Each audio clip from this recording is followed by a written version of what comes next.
Hello, hello. Are we live? Yep, looks like I'm live. Welcome back to my font parsing and rendering project. We are parsing fonts from TTF files and then rendering text to an image. So I can run this thing.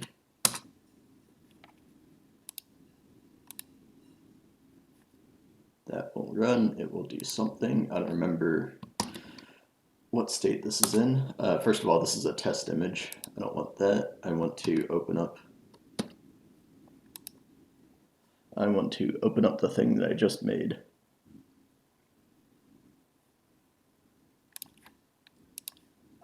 And that should be here.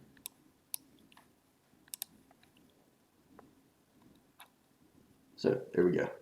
This is the computer modern font from LaTeX. We can actually make this say anything that we want. So that's the point of a typesetting library.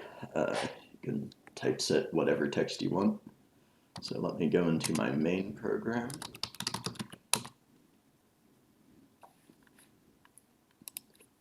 Let me actually clear out a lot of this stuff because we have test images that cover what you just saw, or we have unit tests that cover what you just saw.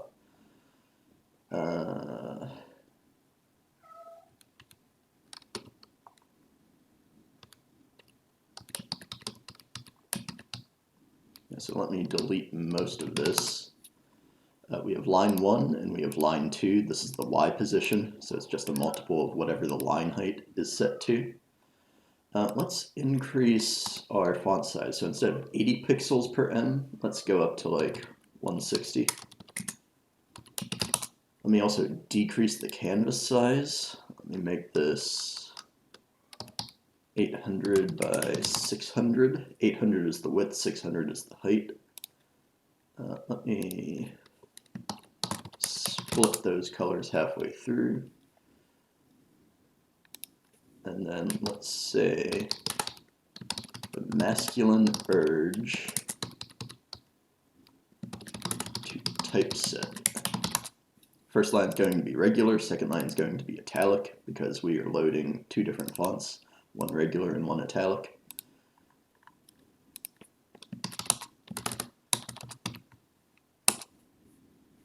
Let's see if that compiles. It might not. Okay, it happened to work. Alright, so we need to increase the width a little bit or decrease the text size. Let's try 1200. Eventually, well, I don't know how far I'm going to take this project, but you could have something that automatically checks if your word is going to overflow your canvas or a margin, if you have a margin within the canvas, and then break that word into the next line. But obviously I don't have that yet. So we're still not quite there.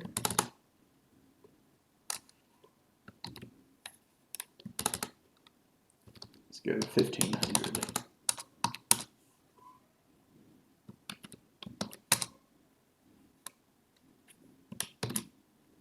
There we go. Looks a little bit weird depending on the zoom level because the contour is only 1 pixel wide. These are just the outlines for now. Eventually we're going to fill in the outlines, but this is what it's like for now. Let's move the second line down a little bit because it's partially on the first background and it's partially on the second background. So let's do like round to 2.2 times the line height. And maybe 2.3. I'm just randomly guessing numbers and we're going to see what it looks like. Alright, that looks okay. If I had an uppercase letter in the second line, maybe that would be in the other background area. We can do different foreground colors, we can do different background colors, so let's do foreground 2 for the second line.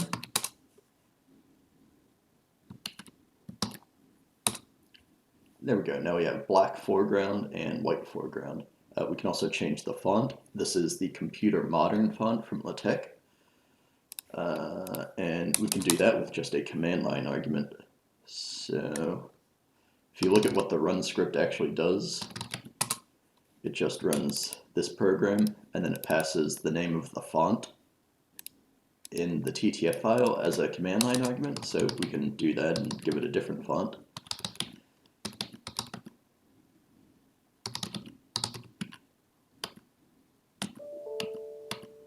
Let's do the meme font. Impact is the meme font, I believe. I haven't tried this one, so I'm pleasantly surprised that that worked without any errors.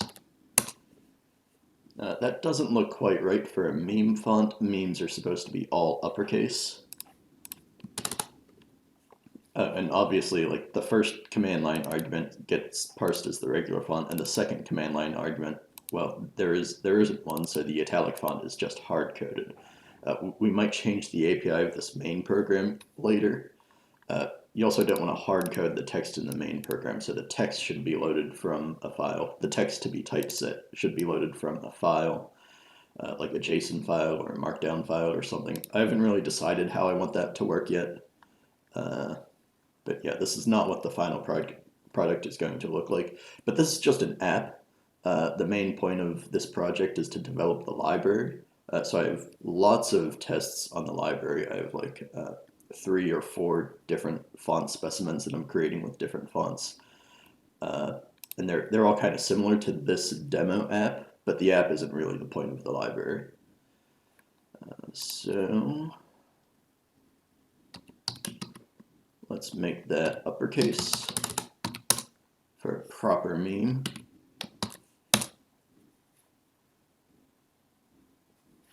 Did that. I forgot to rebuild. So when I run the run script, it automatically rebuilds. Here I have to rebuild manually. That looks more like a meme. Let's try to get the second line centered a little bit. I think I want this as a thumbnail for the video.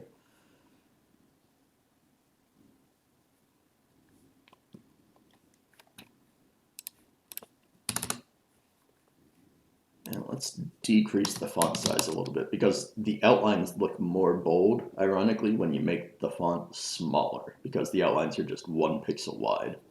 That's not going to matter once we start filling in text. Let's just make this 3 now. You don't really need to round if it's already an integer. What did I want to do? I wanted to get this centered. So this uses the left margin as the X position, and instead of the left margin here, let's just hard code 500 pixels from the left. So this is the X position, this is the Y position, that's why we have a line height in the Y position argument.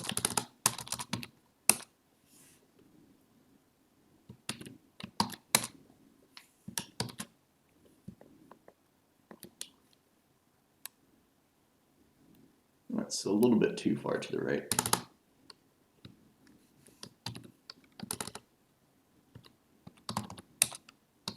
Let's try 300.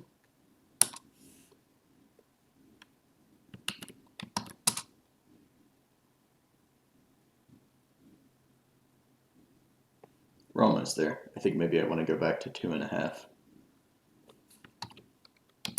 Spending too much time on this, and this is just going to be like the thumbnail of the video.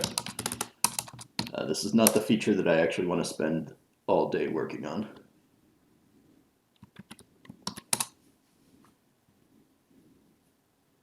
All right, let's say that that's good enough. So that's going to be the thumbnail of today's video.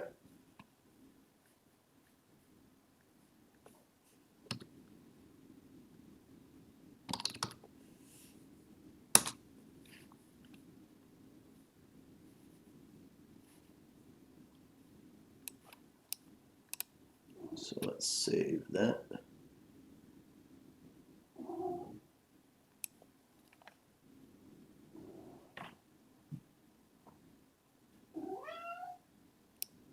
Hey, Cali. My cat's in the room.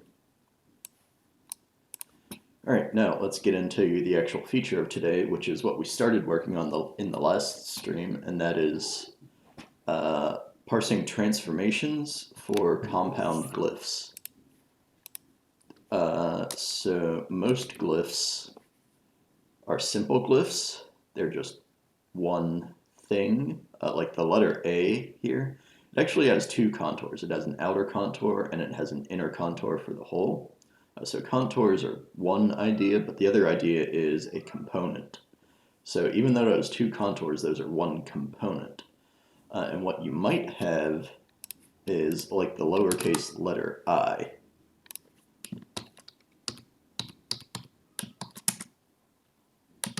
So with the letter I,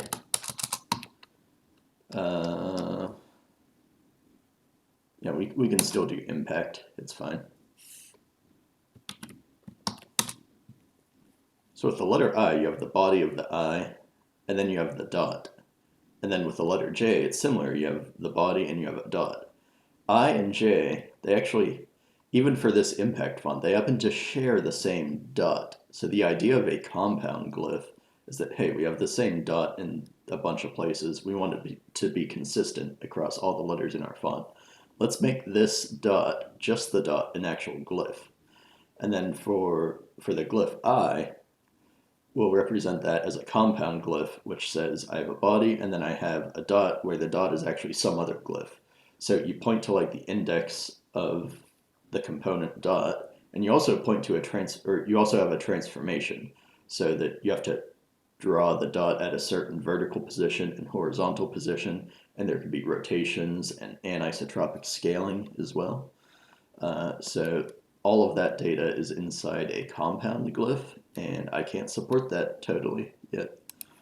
So like if I try to run this on Bodoni, I forget which Bodoni this is. I got it from Google Open Fonts, but Bodoni is a font that, at least in the version that I downloaded, it uses compound glyphs for I and J. So that worked for impact, because impact was just representing those as simple glyphs, but I think I can still explain the idea with impact.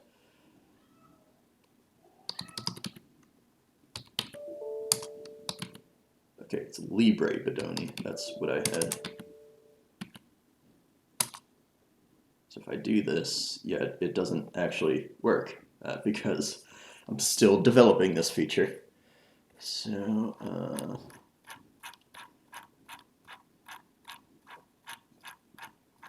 where am I printing all these glyph indices from? Hey Dink, welcome back to the stream.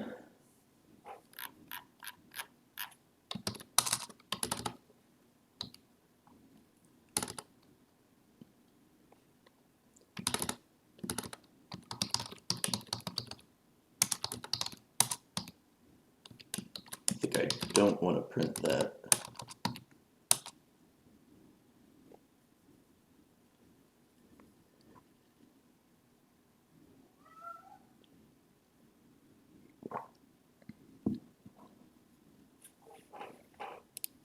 Okay, and yeah, this is okay for now. Let me redirect this to a log.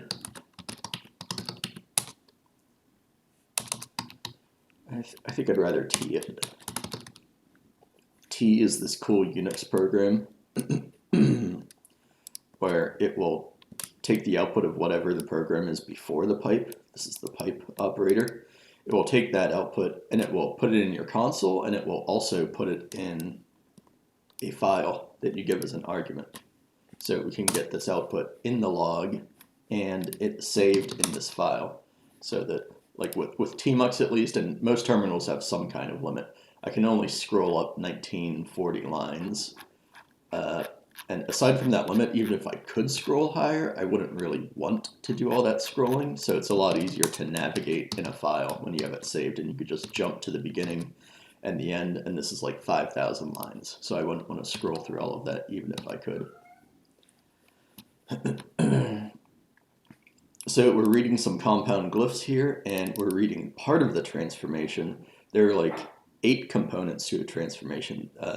The TTF documentation calls them A, B, C, D, E, F, M and N. I don't know why they skipped from F to M, but that's that's what the TTF documenters or developers, I don't know who came up with this, that's what they called it. So yeah, this is the way that a transformation works. You have A, let's ignore M and N for a minute. You have A, B, C, D, E, and F. So this is an affine transformation. That's basically like a matrix multiplication and a translation. I have a somewhat functioning text editor now. Oh, cool. What are you using? VI or VS Code? I think maybe you talked about this before. Sorry if I forgot. So like A, B, C, and D are the matrix multiplication.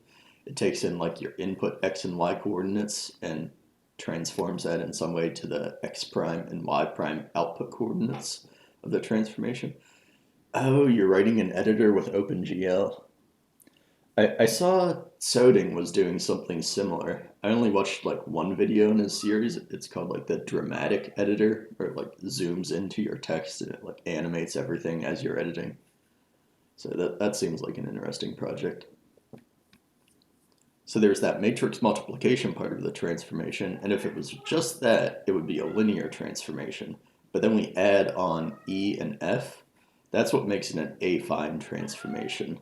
So it's not linear anymore. There's a linear transformation plus a translation, and that happens to make it nonlinear, based on like the mathematical definition of linear versus nonlinear. My cat has the zoomies right now. Callie, it's okay, Callie. I don't know. There's like nothing I can do for her when she has the zoomies, so bear with that noise. Yeah, so there's that transformation, and then we also have M and N, which are like, I guess it's a way to scale things without having a whole transformation. Yeah, that's a cat. She makes some interesting guttural noises sometimes. Like yeah. Sometimes I don't know if like she's hungry or she wants attention or what, but like I just gave her breakfast, so she's not hungry. There she goes. Uh, yeah, like I just gave her breakfast. I feed her dry food, and I think that like expands in cats' stomachs after they eat it. So maybe she has like some sort of digestive distress right after she wolfs down her food instantaneously. Yeah, so we're in the middle of parsing this transformation. I have E and F. Now I need to get A, B, C, D, M, and N. They give you the pseudocode for E and F, and then they have a table for A, B, C, and D instead of pseudocode. And then in yet a third style, they give you these directions for M and N in just a paragraph of text, or several paragraphs of text, actually. So next, I have E and F. Now I have to get A, B, C, and D. We have these flags that tell you whether there's an isotropic scaling, or a separate X and Y scaling, or a full 2x2 matrix transformation. So it looks like you can't have every single permutation of these flags. They can either be all zeros, all three of them are zeros, or you can have just one of them be a 1. So I think we don't need to have a full, like a full set that checks every possible permutation of these flags. We can just check these three, and if it's not any one of those, maybe I'll check this one first. And then we just need to check one flag at a time for this. And if you try to do like some combination of the flags that doesn't make sense, I'm not going to parse it correctly. But I hope that all the TTF files are sort of well formed. I'm already verifying checksums, so I would hope that this data follows the spec, but I'm not going to actually verify that. So these flags, I made it hard on myself and I decided to rename all of these flags. So in my code, I have has, yeah, the documentation calls it like, we have an X and Y scale. Yeah, they look like they need to be renamed. Those were my thoughts. So that's too long. I decided to call that has XY scale. And I renamed all of the other ones too. But now when I'm like pasting from the documentation, I have to be like, wait a minute, what did I rename this to? So maybe it wasn't a great idea. Okay, so we have E and F, and then we're going to try to get A, B, C, and D. Of course, it like put in the line breaks.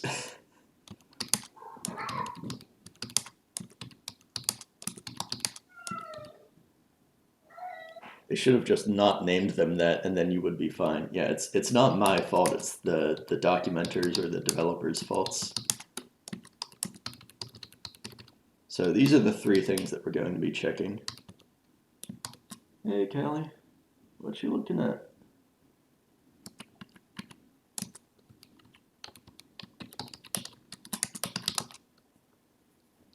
Okay, so if they're all 0, then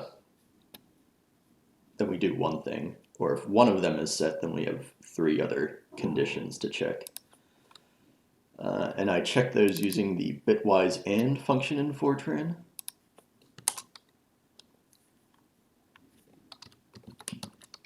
It's Apple's fault. Yeah, Apple came up with this format. So come on, Apple, do better. So we check the flag that I read, and then we bitwise AND that with has, I think it's has scale. Yeah, that's what I named that one. Now, if it's 0, I want to check if it's 0 first of all. So I want to check if all 3 of them are 0, and then we have this condition.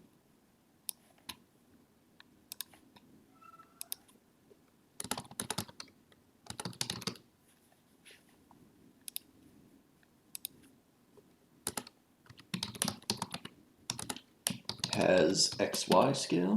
Okay, that's what I named that one. And I need to break up this line. Seeing this makes me realize how jank my text is. Yeah. Are you also working with fonts? Or oh yeah, you're doing an editor in OpenGL, so you have to work with fonts. Has 2 by 2. Okay, that's the last one. Then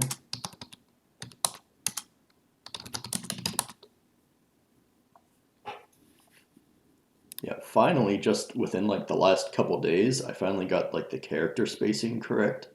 So like going from the letter T to Y to P, these are all the proper spaces. Like if I throw in a lowercase I in here, which is thinner than all the other characters, these are going to be properly spaced now. And like it took me a while to get to that. I had like so many other features that I had to work on before I got proper horizontal spacing.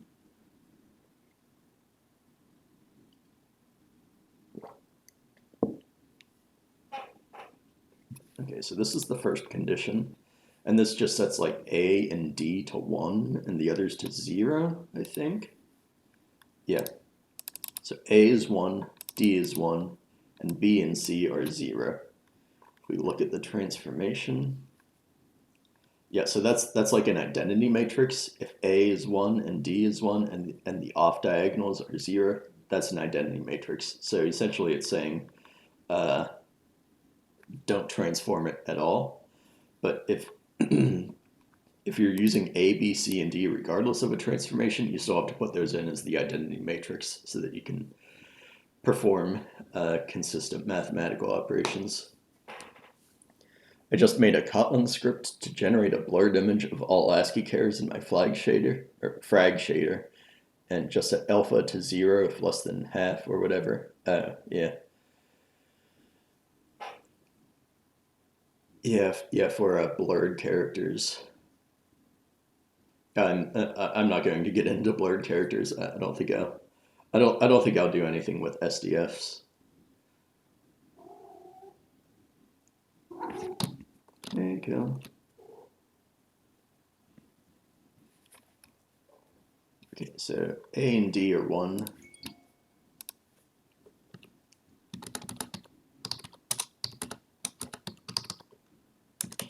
And then maybe I can initialize the other things up front.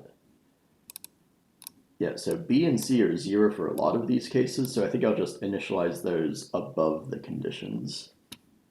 And then I don't have to reset them to anything else within the conditions.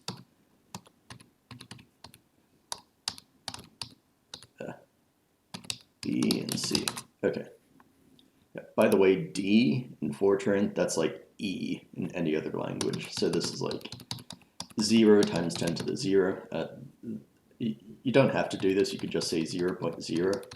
But the difference between E and D is E is single precision or float, and D is double. So this is how you do a double literal in Fortran. It's probably fine if you just did 0.0 or even just 0, but this ensures that the type is the type that I want it to be, with no like funny rounding errors going from float to double. Okay, so this is the first condition. And then the other 3 conditions are, we're going to check one of these flags at a time and see if it's non-zero. These are all just 1 bit, so 1 is like the only other value it could have. Lots of that in CPP. Oh yeah, the literal. Like in C++, when you have a float, I think it ends in F. I forget those rules, but Fortran is different.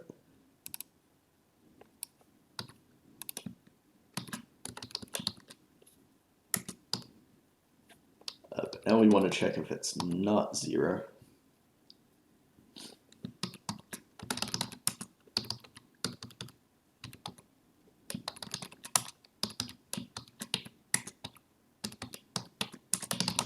So I think that's it.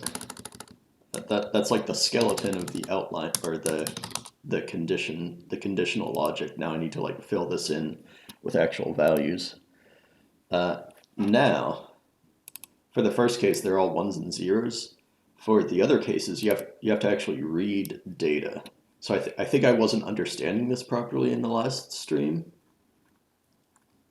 They tell you up front that there's this transformation option thing, and I was like, well, like, what's the type? How many of these are there? And the answer is that depends on the flags.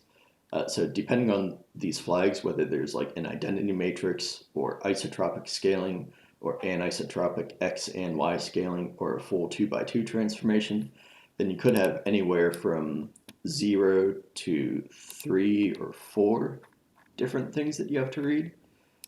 Yeah. What is up with this text styling? They have a monospace font here, and then they have,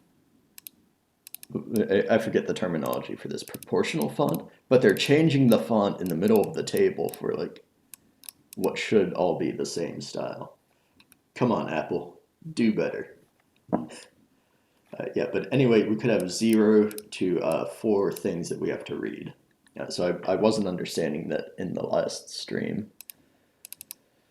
And it says short, so I think that means they're 2 bytes.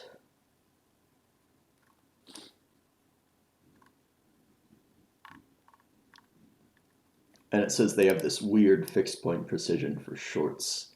And I think that just applies to A, B, C, and D, but not E and F.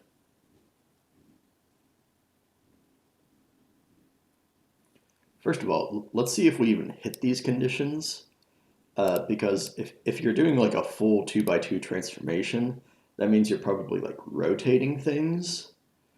I don't know if rotations are going to be super common. I think mostly it's going to be the identity, and then maybe we'll have some type of scaling. But like if I don't have any examples that have these transformations, then I have no way to verify whether I'm parsing them correctly. So I think maybe I just want to put an error in here for now, and then if I can find a test case, I can try to get it working. but if I can't find anything to test it with, there's no point in me writing code if I don't know that it works correctly. So this is just going to be an error for now.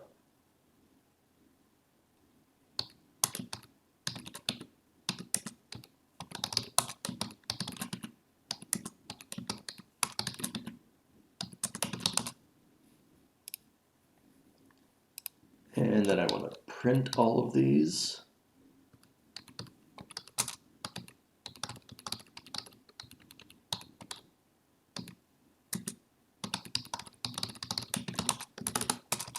Let's see what happens. That didn't compile.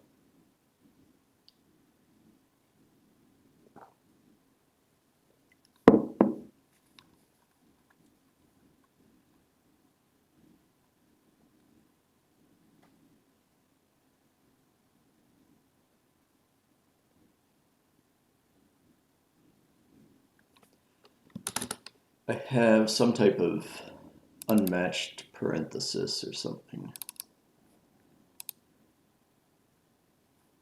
I forgot and.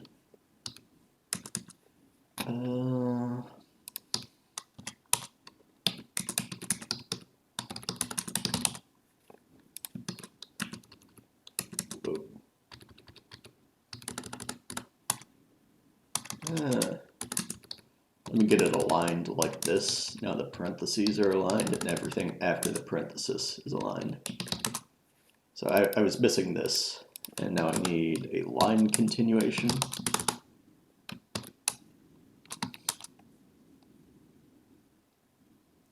There we go. So we're just working on parsing the transformation. This error message is coming from when we try to draw a compound glyph, so we're not there yet. But it looks like I have a lot of zeros, and that can't be right. Yeah, these should be 1, not 0. Because it should be an identity matrix. Like A and D should be 1, and the other ones should be zeros.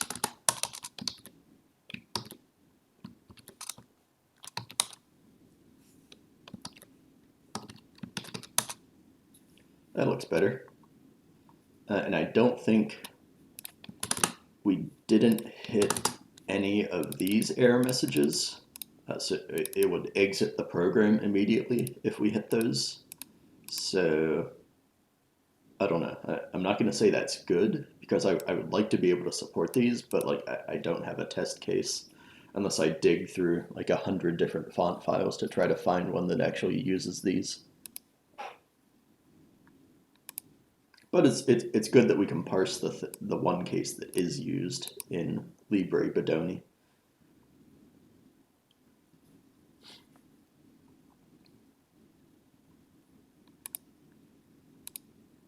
Okay, so we have A, B, C, and D. We already had E and F from the last stream. Now we have to do M and N. And there are a few paragraphs of text that tell you how to get M and N.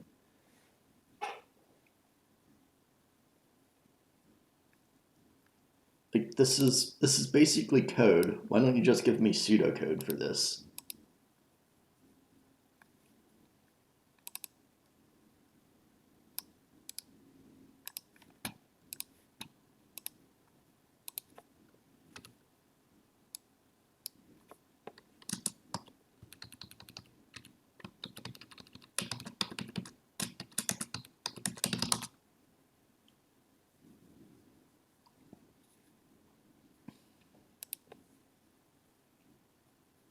Okay, we're going to need to declare a few things.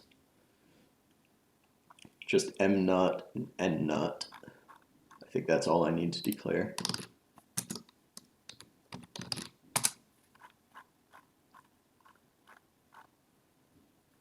And they should be doubles because everything else is doubles.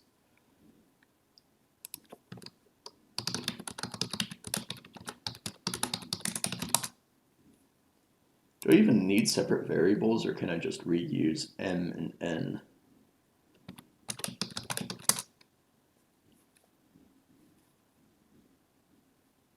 Yeah, I think you don't really need a separate variable, but I'll code it exactly as the paragraph describes it to start.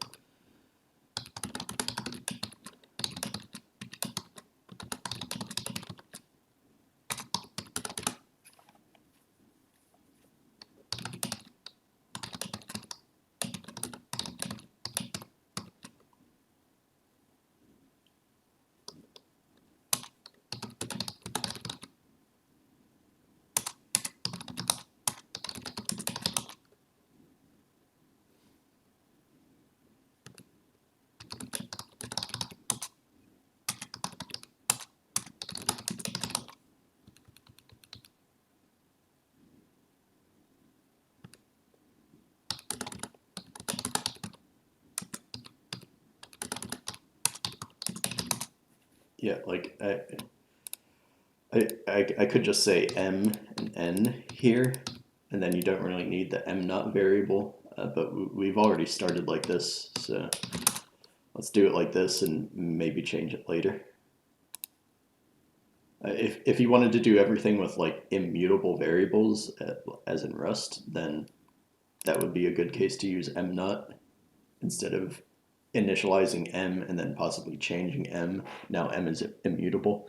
But Fortran is as old as C, so it doesn't have concepts of immutability by default. It does have parameters, but like parameters are different than an immutable variable. It's like a constant in C++. I can't remember if C has consts like C++ has consts.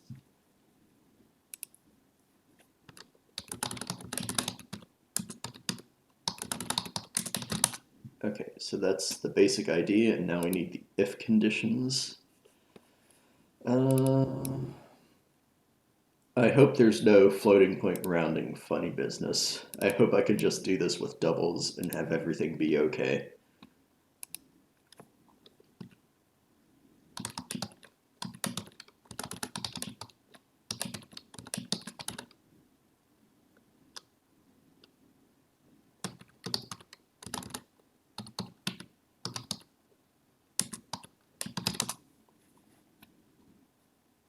Abs A minus abs C less than or equal, I'm just double checking this, 33 over 65, whatever. This is like the max 2-byte integer, or max 2-byte integer plus 1. This is an actual power of 2 because it's even. I think. Maybe it's slightly off from that. I wouldn't really know.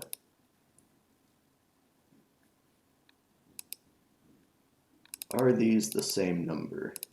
Yes. I just want to check that they don't have like different denominators and then I like tab completed to the wrong number. But I think that's correct. Right, now abs B minus abs D. Oh, we have to take the absolute value of all of that, so this is wrong. We need one more abs. And same here, one more abs around the whole expression.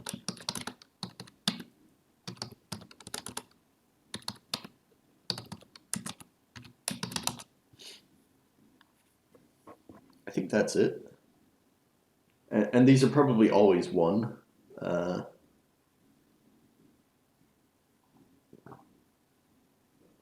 Yeah. A and D are always 1, at least in the font that I'm using. So they're always 1. I'm never hitting these conditions. So M and N are probably always going to be 1. Or 2. I think it's 1. So let's see. Am I printing these? I think I forgot to print them. Yeah.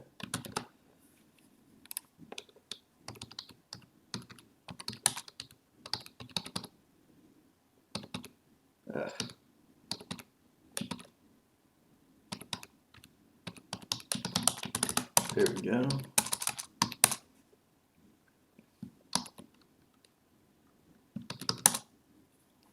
Yeah, so they're always 1. Even in this case where we have a translation, as opposed to like the identity, just the identity multiplication, matrix multiplication, then we have a translation where E is like an X translation and F is a Y translation, but M and N are still 1. So I think we might be parsing those correctly, at least for this font. Now the next thing is, now that we've parsed it, we have to use that transformation when we draw a compound glyph. And that's where this error message is coming from, because I haven't gotten there yet.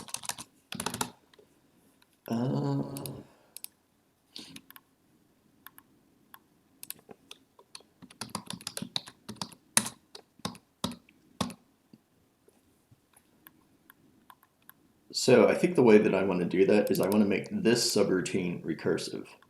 If it's a simple glyph, draw glyph just draws that glyph. If it's a compound glyph, then draw glyph is going to recursively call itself. You'll give it 1 glyph to start out with, but then it's going to call like the child component glyphs recursively. But it also needs to give a transformation. I already have like a basic translation affine transformation here with x naught and y naught, and that's like that's how I position text. Like I draw I in one place, and then I draw J translated to the right, and then down here I've translated things down to a second line, and then again I translate like horizontally as you render each letter. So I have x and y already, but I don't have like the matrix multiplication or the scaling. So I need to add an argument to this for the transformation. And I think I want to make a structure for that so that I don't have to pass like 8 different scalars, A, B, C, D, E, F, M, and N. I want those to be wrapped up into one struct.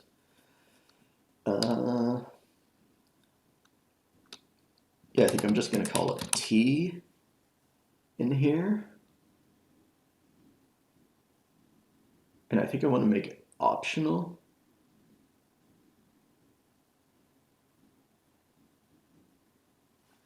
Well, where do I call this from?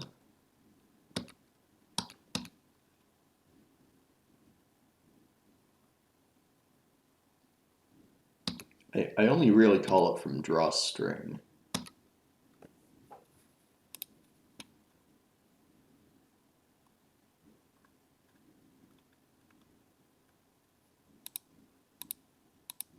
So I think maybe it's easier if I don't make this argument optional, and I just always pass an identity transformation here.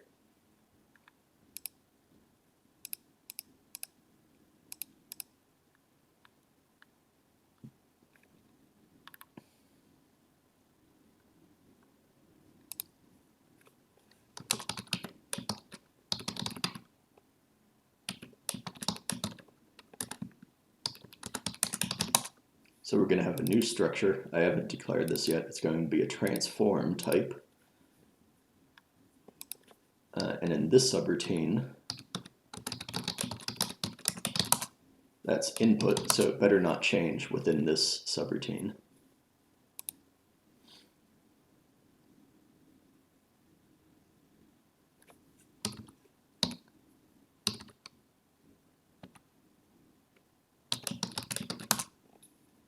And like, I've started declaring this in several different places. So I want to take this out of here and make this an affine transformation type.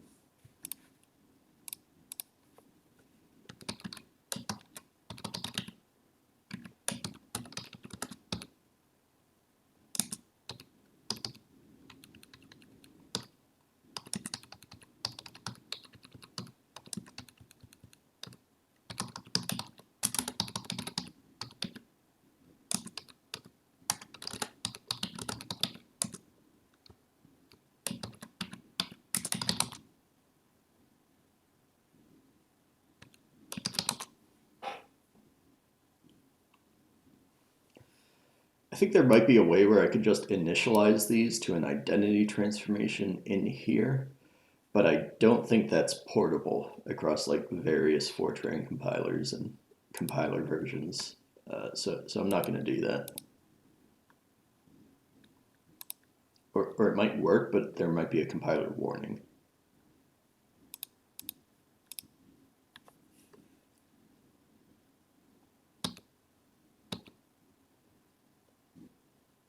I probably should have committed like 5 minutes ago because we were parsing everything correctly, and now this is not even going to compile.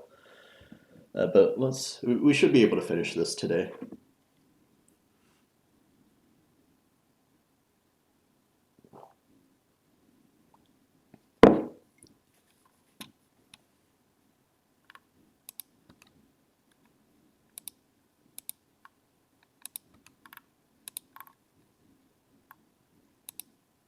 And now these are nested deeper in the structure. So these are in the T transform child of the glyph component.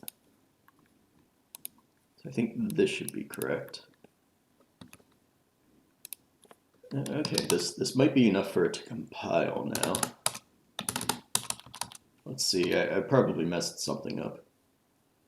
Oh, yeah, I know what I forgot. So when we draw a glyph, we have to pass this new transformation argument now. Because it has T here, but we don't have T here.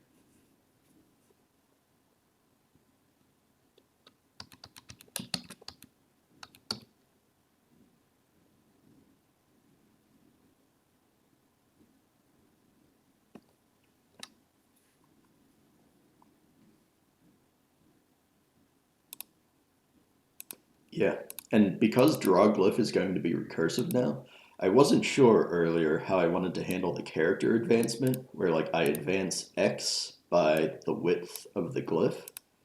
We can't do that in drawGlyph if it's recursive for a compound glyph, because you don't want to like add additional translations and have like the body of the I in one place and then the dot translated over here instead of being right on top of the I. So I'm going to delete this comment because I think this is architected the right way.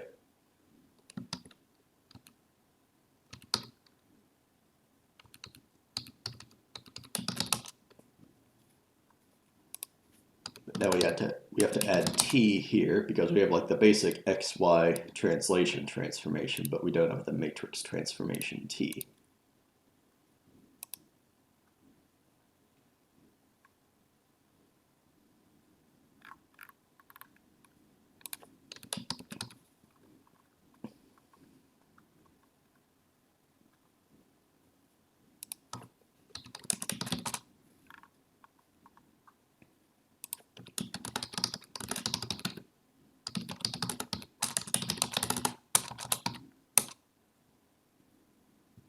That didn't compile. Oh, right, here it's not intent in.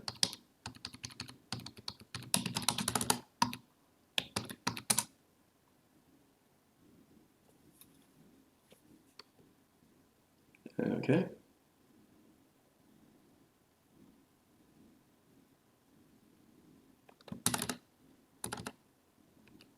I want to take this out temporarily and see if like at least the simple glyphs should still work. I shouldn't break simple glyphs by adding this feature.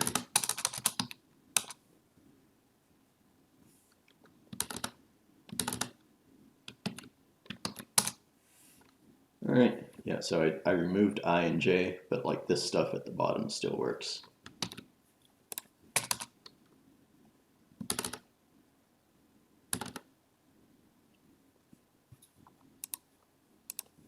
Now I want to initialize this to the identity transformation.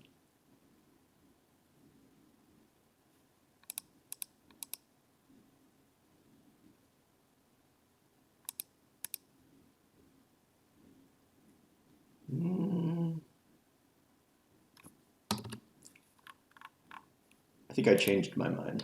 Can I just initialize things here?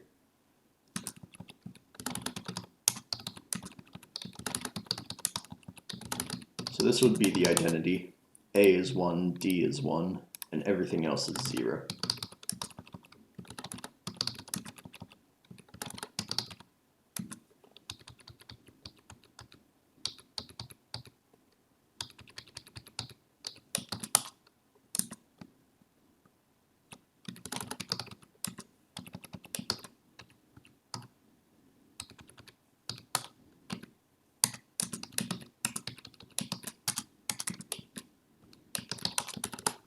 Will that work?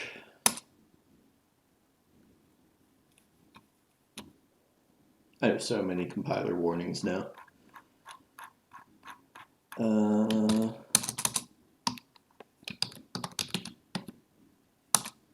that's not going to do anything.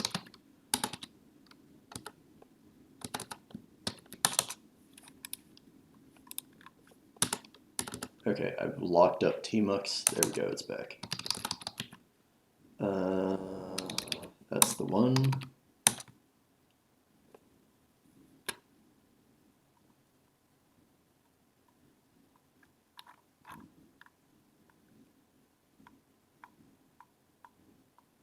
So it seems to not warn me about initializing things in the declaration of the type. I think we're good here. This might work locally with this compiler, but it might not work on everything that I have running in the GitHub Actions workflows, so we'll find out later.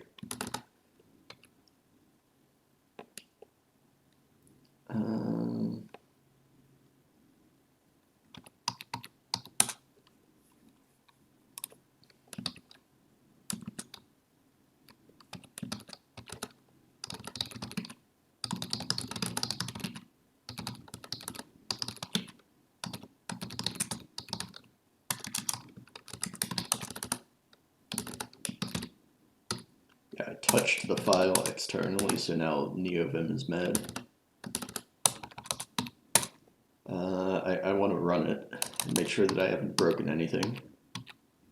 I'm paranoid right now, like of course this won't break anything, but like I want to check it anyway.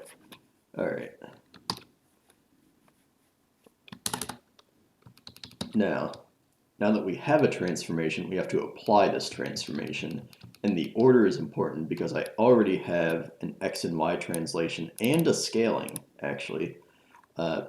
We have like this pixels per M argument. M is like the width of a character, roughly. Some characters are wider than others, but there's this one dash called an M dash. So that's what that M unit means. So we have this argument, pixels per M, that basically gives you a scale. And that's converted depending on the font units per M. So that gives us a scaling factor. So we already have a scaling transformation and a translation transformation. Now we also need to do this affine transformation from the argument t, but it matters whether we do that before or after the other transformation. For this case, it actually doesn't because it's the identity transformation, so it's not going to do anything. But when it's not the identity transformation, it's going to matter whether we do it before or after this. Fortunately, the documentation tells us the order that we have to do it. So first it says apply the local transformation, if any, and then apply the global transformation for like point size and resolution. So this is the one that I'm already doing, and there are also like global transformations for the X translation and Y translation for the positions of characters and lines of text. So I want to apply this new transformation first, and then we're going to do the one that I'm already doing. So that's going to be up here.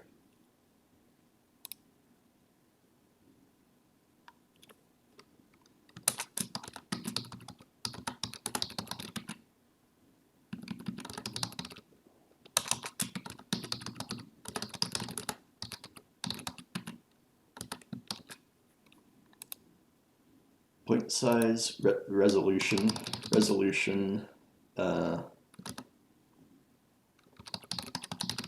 and translation. I'm doing translation here. The documentation doesn't really talk about that, but like if you're typesetting text and you don't want to draw all of your characters on top of each other at just one single position, then you have to have some sort of global translation transformation. So I think that should be at the same place as resolution. And before we do that, we're going to do the t transform. And the documentation gives us an equation for that. So we have everything parsed now, and now we just need to do these equations, which are like an image of a LaTeX equation, so I can't copy this. It's an image, yeah.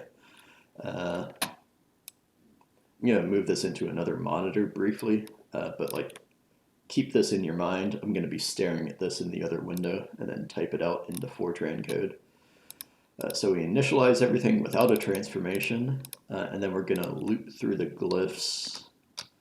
We can actually do it all in one loop.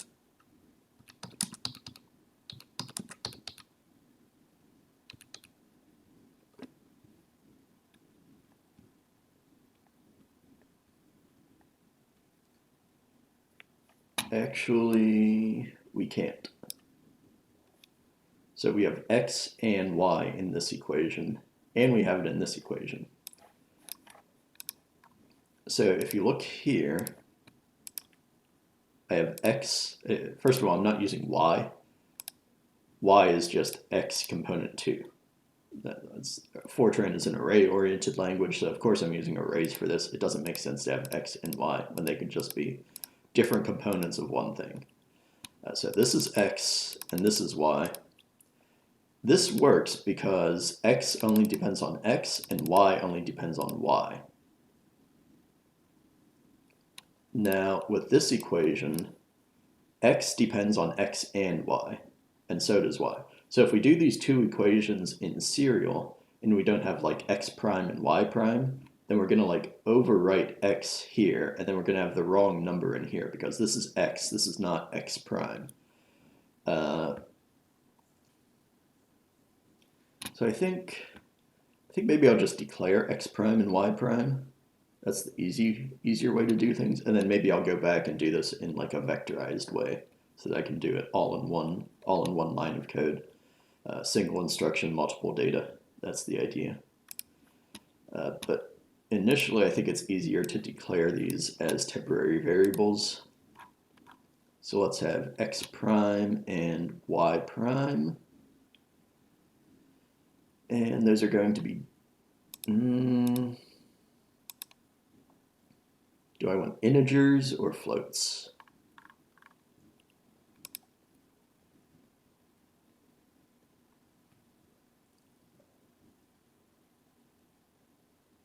I think I want to start out with floats and then round them to integers.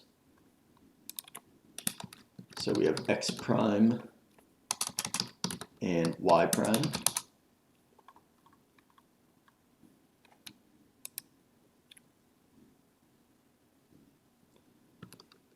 So x prime, remember that equation that I had pulled up that's in my other window now? It's m, well it's the transform, so we have to get the transform of the glyph. M, really m is the thing I want, but it's buried within these structures.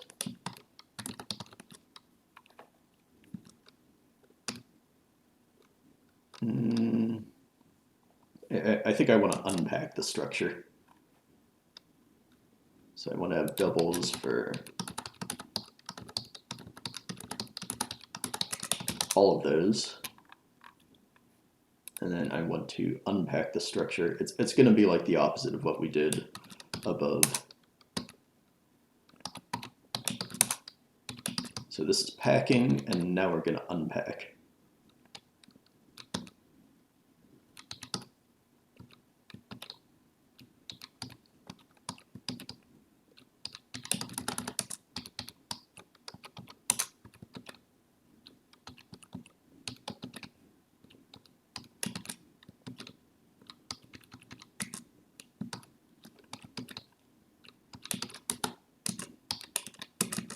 Come on. Well, I'm not doing this as efficiently as I could. Oh, come on, man. I went one line too far down. 7 down. There we go. Can your Emacs do that? I should have done that in about 5 seconds, but I spent most of the time just getting that one space in there. So that's how I want to unpack these. I still have an extra space somewhere. There we go. So I want to unpack this. Now I don't have to type this out. I can just do M.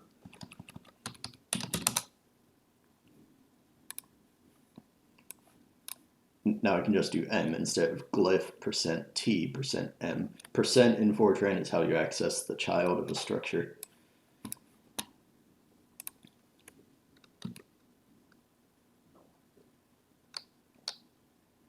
I think the parentheses don't matter.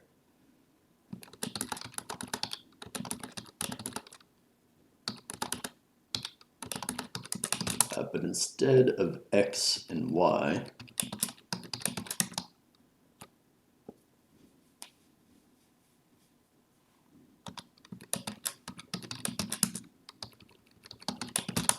that's what I have. And now Y is kind of similar, but basically everything gets incremented. So instead of M, we have N. Instead of A, we have B.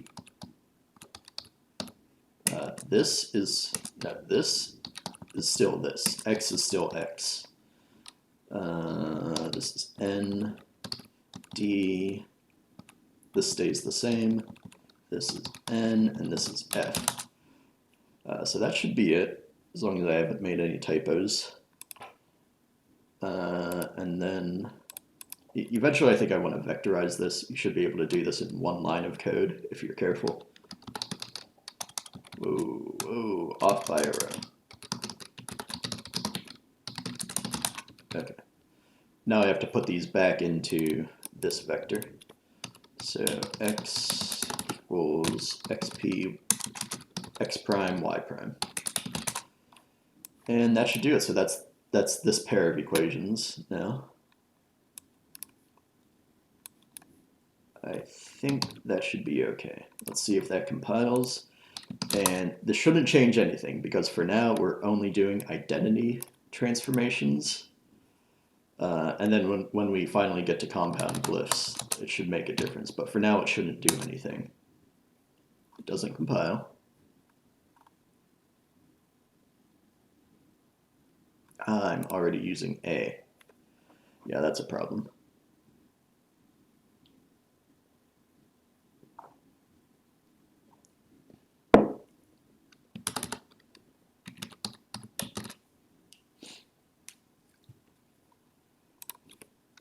So let's prefix this with a T because they're part of the transformation.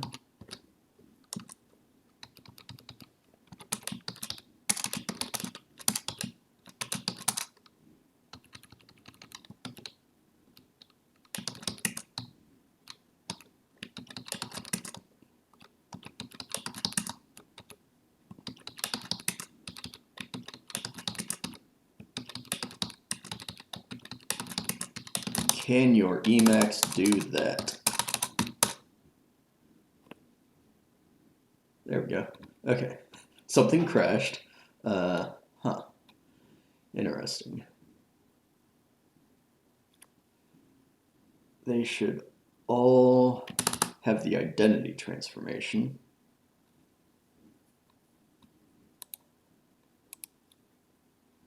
Right. It's was there even a point to this? Because now instead of T %A, I just have TA. So yeah, I think the packing and unpacking was unnecessary because I'm only saving one character of typing.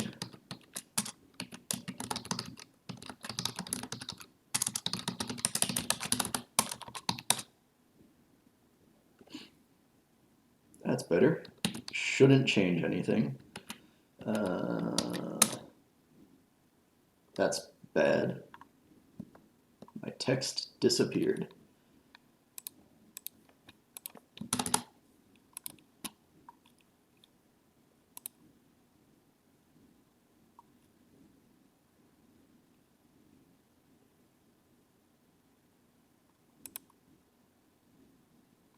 M and N are not 0. M and N have to be 1. because these are like the scaling part of the transformation, which is kind of redundant. You could handle that with A, B, C, and D. But if you don't want to have a full 2x2 matrix, it takes less space to save things in the TTF file as a scaling, isotropic or anisotropic. So that's why we have this redundant thing in the transformation. I hope that fixes it. I'm pretty sure it will. I think we're good now. There we go. So we haven't done anything. We're just not breaking the simple glyphs.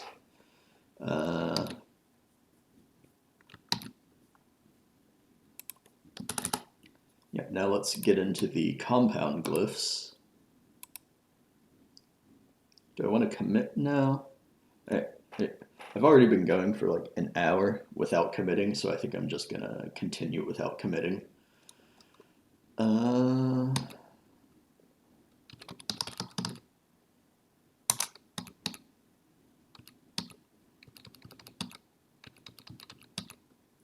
Where do I draw the glyph?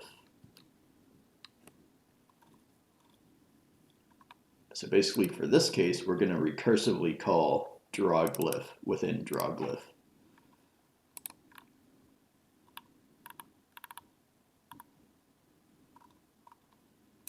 And then I think it should just work because we're taking care of the transformation here. But before that, we have to actually attempt some compound glyphs. So I and J are both compound glyphs in this Libre Bedoni font, because like the dot of the I and the dot of the J, those are a separate component of the glyph. So if I try this right now, it's not going to work. It's going to error out and say that compound glyphs are not supported. Right, there we go. So that's what we're about to do.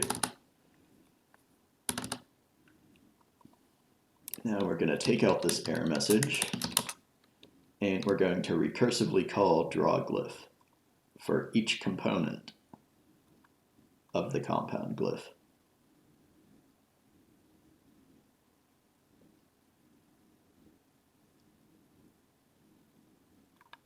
So I kind of have to refresh myself on how that works. We're going to loop through something.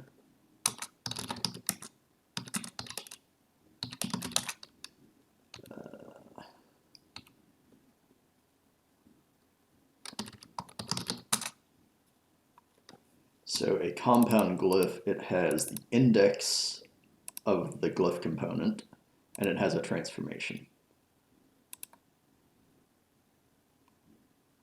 And then within a glyph, we have an array of components.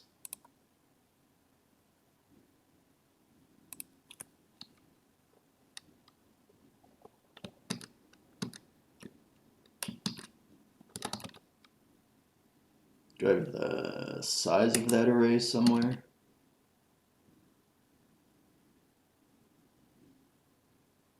Not really. Oh. So I am going to need that. Because the dirty way that I've done this is I have like basically a static array, which I think I have like 8 or 16 as a fixed upper bound of the number of components. So I can't like loop all the way up to the size of this array. I have to save the number of components somewhere. So I think I need to declare something new for this.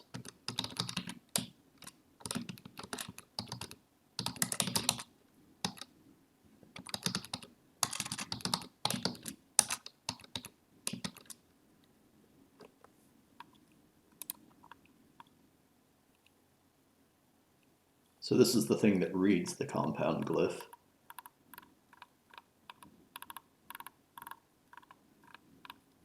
And when there are no more components, this is really weird about the TTF format. It doesn't tell you how many components there are ahead of time. It just packs that information into a flag. And then when that flag says there are no more components, you have to break out of the loop.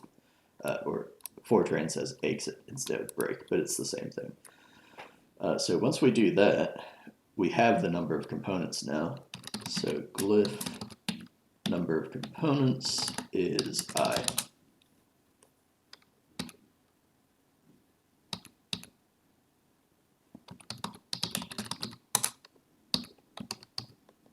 So here we're going to be looping through glyph number of components, and that's the upper bound of this loop. Now we need to recursively call the draw glyph subroutine.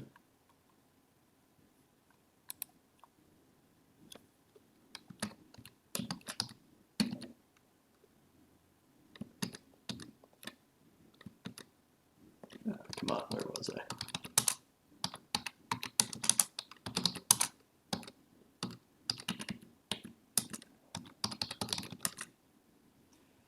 Same canvas, same color, same TTF typeface. The glyph is going to be different because this is going to now be like the component of a compound glyph.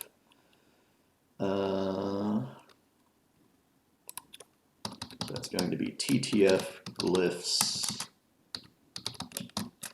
and the index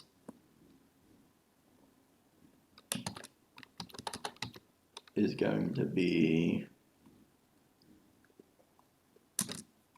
this is wrong. This is glyph and comps. Yeah, this is called glyph. So this is glyph singular. This one is plural because it's every glyph in the TTF struct. And then we're going to get the index from the current component.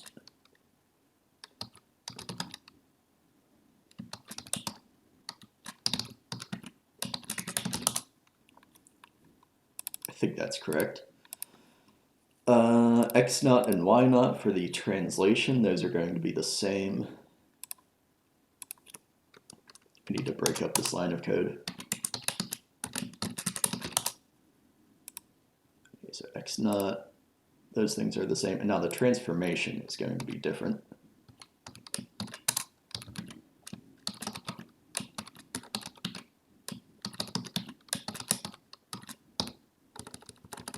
And I think that's it. This probably won't compile, but let's see what happens.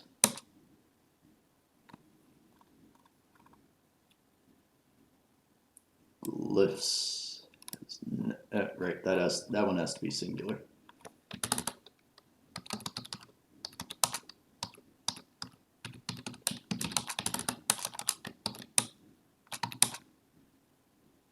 Still didn't work.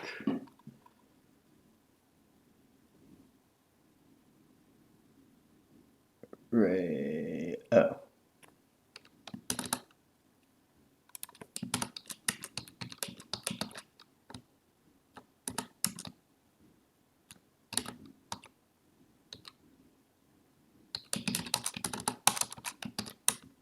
I think that's what I want.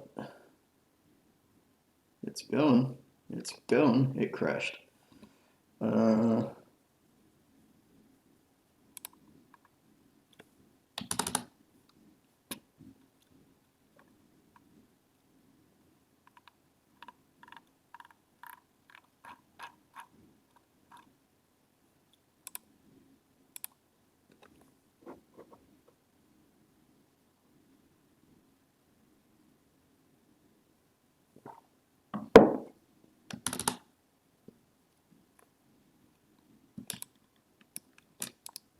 So this is a string with compound glyphs.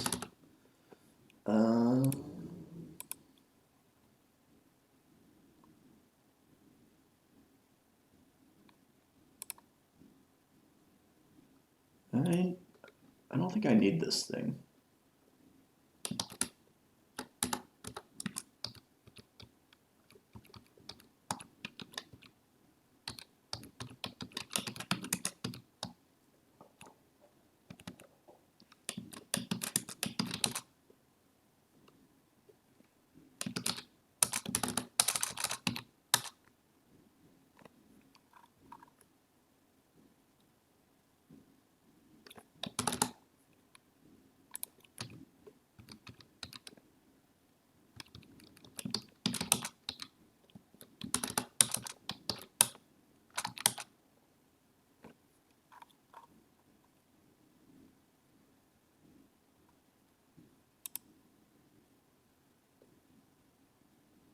What's wrong with that? Oh.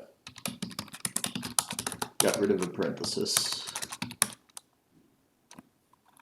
I think we're close here. Type mismatch.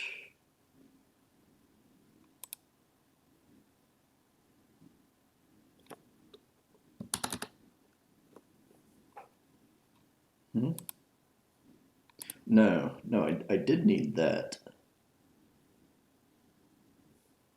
I deleted. Yeah, I do need this because this is just the index. And then I have to index that into the glyphs, the global glyphs array from the TTF struct. It's not really global, but it's from this higher level TTF structure. So I think we already tried this, and didn't this crash?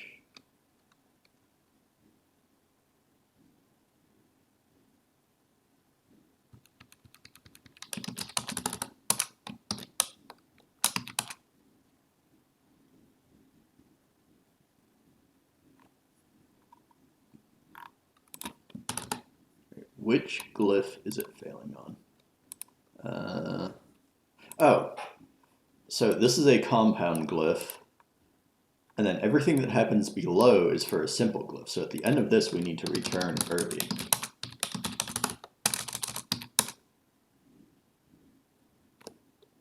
Hey, cross your fingers. Let's go. So the I, we just did compound glyphs. So the I is like one component, and then the dot is a separate component, and you can see it's translated correctly. These are relatively simple transformations. There's no X translation, so they're both like centered in the same place. But there is a vertical translation where the dot is up. And same thing for the J, the dot is a separate thing, and these all seem to be in the correct place. So that looks like it's working. I think there are a few other things we can test. I tried to do Calibri earlier. I think I was doing it off stream, and like the Greek kappa. Yeah, I think the Greek kappa and maybe some other Greek or Cyrillic characters were compound glyphs. So we should be able to handle those now. Yeah, let's see if we can.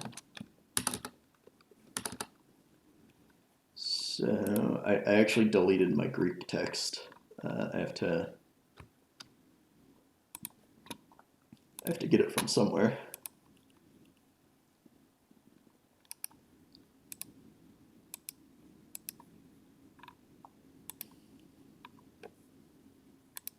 I could have just run diff locally. That would have shown me this. Whoa. Wow.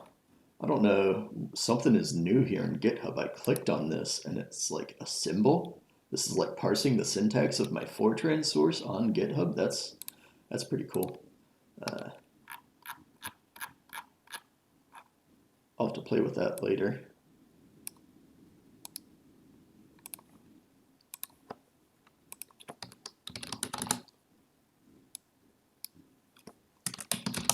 So this should be a compound glyph in Calibri, if I remember correctly. Like in Computer Modern, it's already a simple glyph.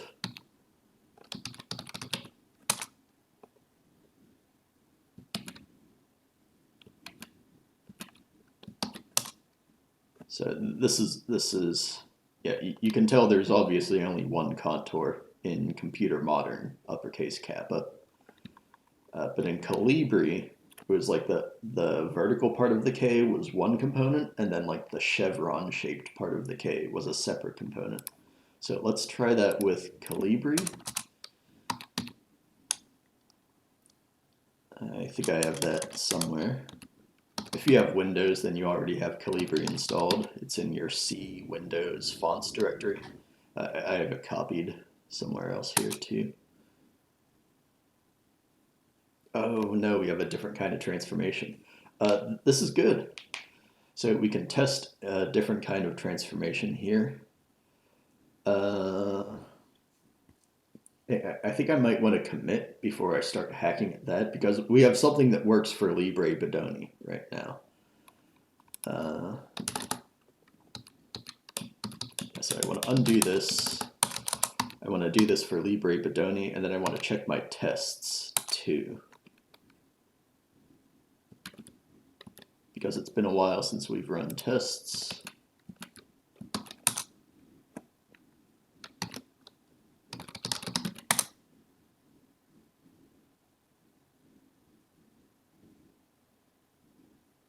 Okay, all the tests still pass.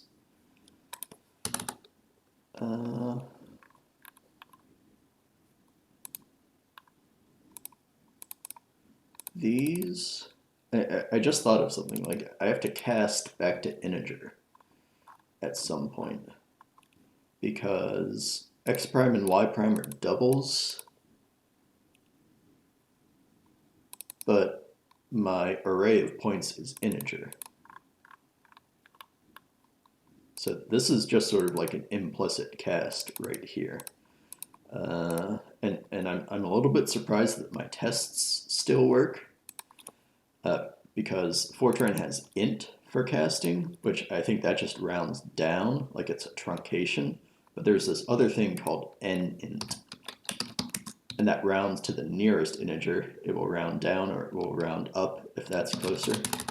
But this will probably break my tests because there should be like a few pixels that are different. Yeah, so that breaks like basically all of my typesetting tests. So I think I do want nint here. Like let's see what that did.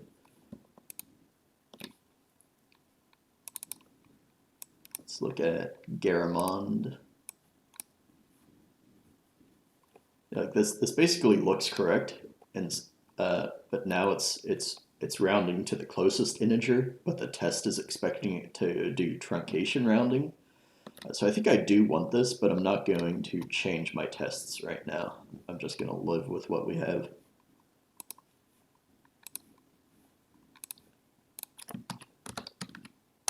So this should be nint, and then I want this to be nint too.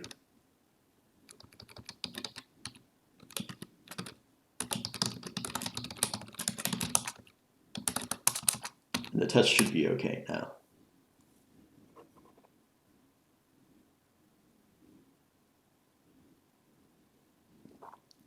All right, yeah, now I think I can commit.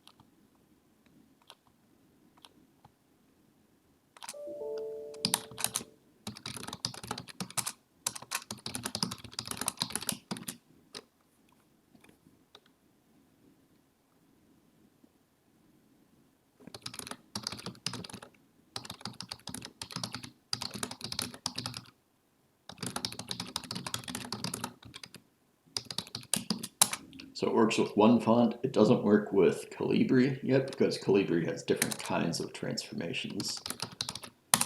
So that's what we're going to work on next.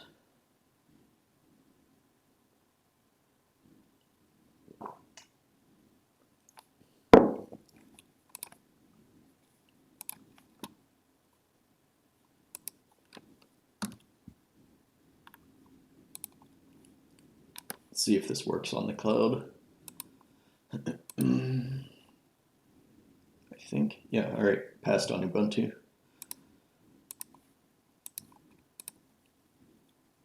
So let's work on Calibri again.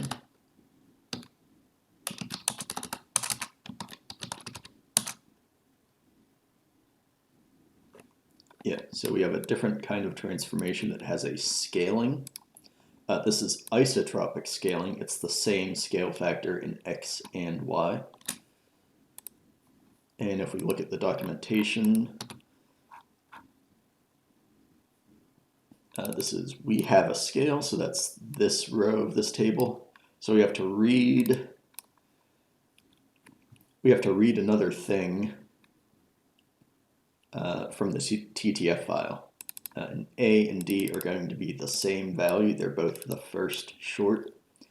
And this is the reason I had this as an error message, because there's apparently this weird fixed point format where you have like it's a signed binary number.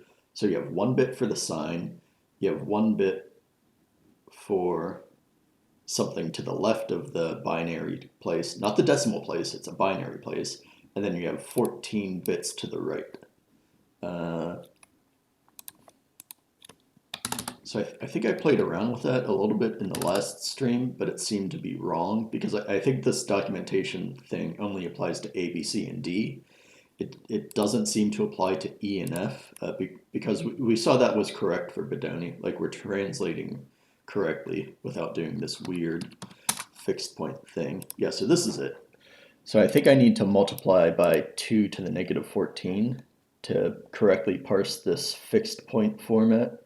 But I didn't need to do that for E and F, which are the translations of the affine transformation. For this scaling thing, apparently I'm going to have to do this for A and B.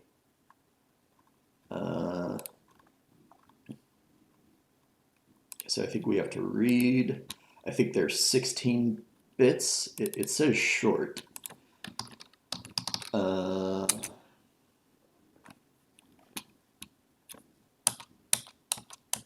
This is simple glyph stuff. First short. Yeah, so we either have bytes or we have shorts. And shorts are apparently 2 bytes. Like, they're saying it could be uint16 or yeah, uint16 or int16. So it's not really clear on whether things are signed or unsigned, at least in this table.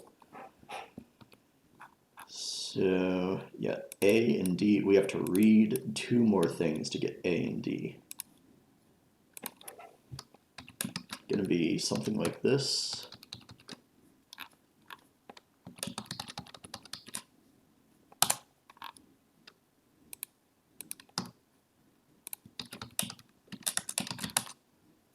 This is A and D, right? That's what I just said. Yeah. A and D for the half scale case.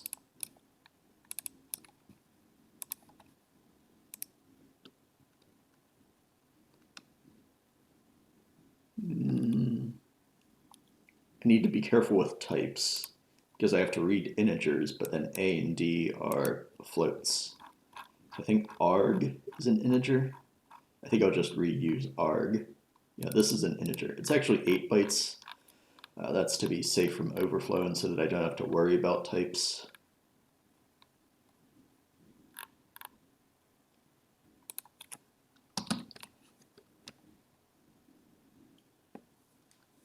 So it's signed, so I want to read I16. And I want to read, wait, I think, yeah, this is like isotropic scaling, so I only read 1, and then I set A and D to the same thing. So I only read 1, and then A is going to be that. I think it's going to be times 2 to the negative 14, and that should handle this weird fixed point format. And then D is going to be the same as A.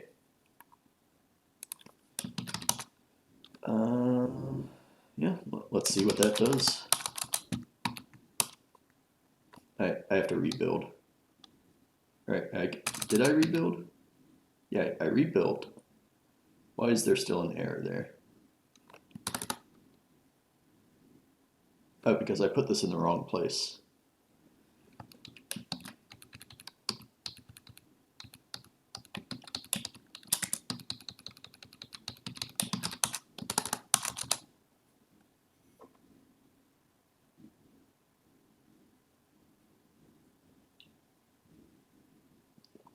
Who knows what this is going to look like? It might be hot garbage. Come on, where's GIMP? That's wrong window. Here we go. Okay.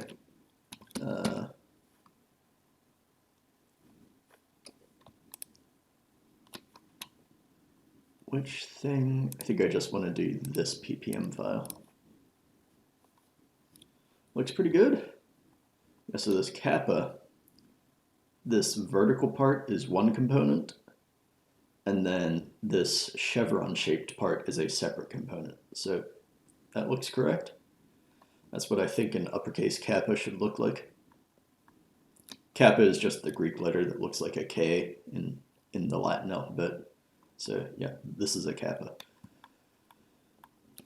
Yeah, so Greek works.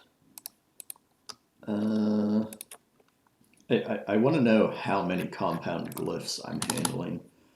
So I think I want to change the logging a little bit.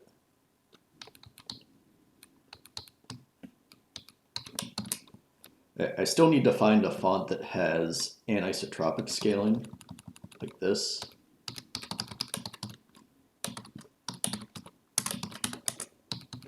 By the way, print and write do the same thing. Write has an extra argument for the file unit, like you could write to console or you could write to a file.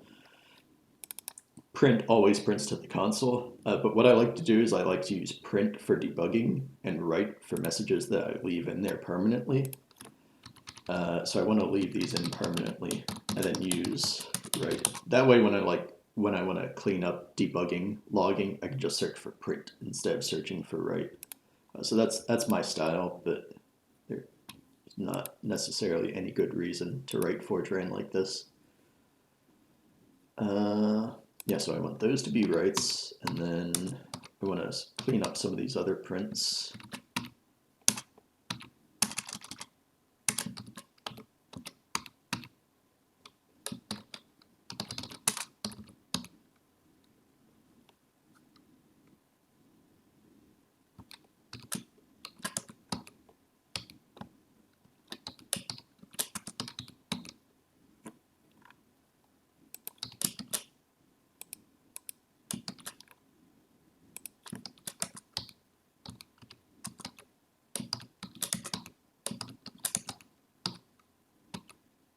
Wait, no, yeah, so I want these to be writes.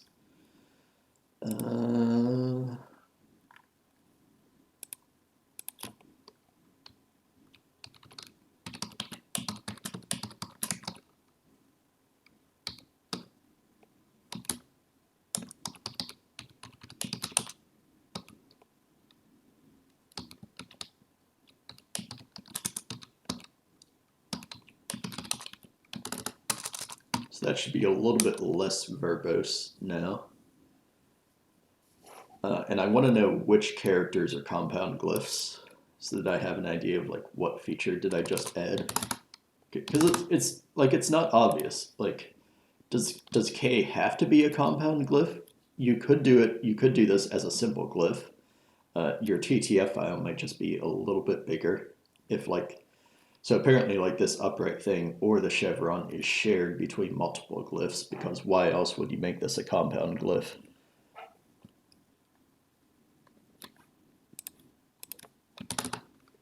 So in draw glyph, I just want to know like which things are compound.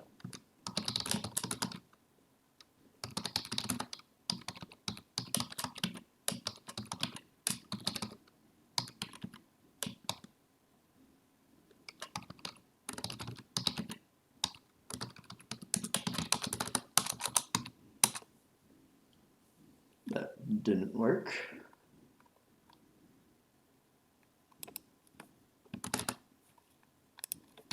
Singular, not plural. I have glyphs in some places, and that's like an array of glyphs, and then in other places I just have a variable named glyph for one glyph. All right,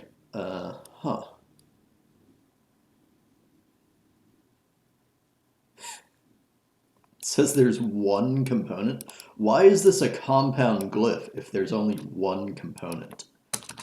That doesn't make a lot of sense. Anyway, let's see what happened with Bodoni.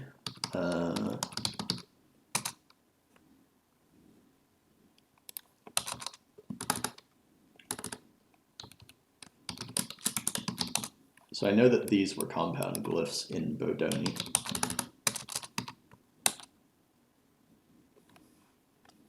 And yeah, so for each lowercase I and j, there are two components. That makes sense. You have like the body of the I and then the dot as a separate component. So that makes sense. But Calibri,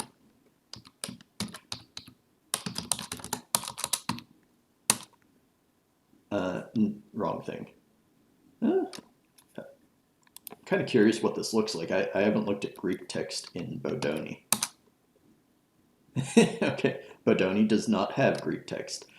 I should probably log a warning if things come out as the unknown glyph, but this is correct. If you try to draw characters in a font where the font does not have glyphs for that character, you're supposed to draw this unknown character glyph.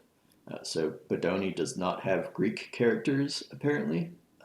So this is the thing that I should typeset. But I probably want to have like some sort of warning or error, at least a warning in the logs that say like, hey, you got some unknown glyphs here that the font doesn't support. Yeah, I should probably do that in get index.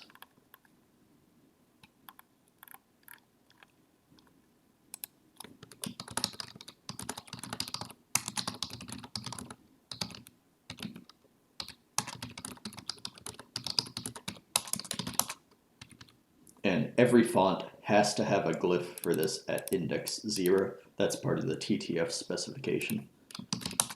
So I want to log something for that later. I might do that off stream. And then, yeah, I wanted to go back to Calibri. Because like Bodoni had glyphs, compound glyphs with two components. Calibri has a compound glyph with one component. What is the point?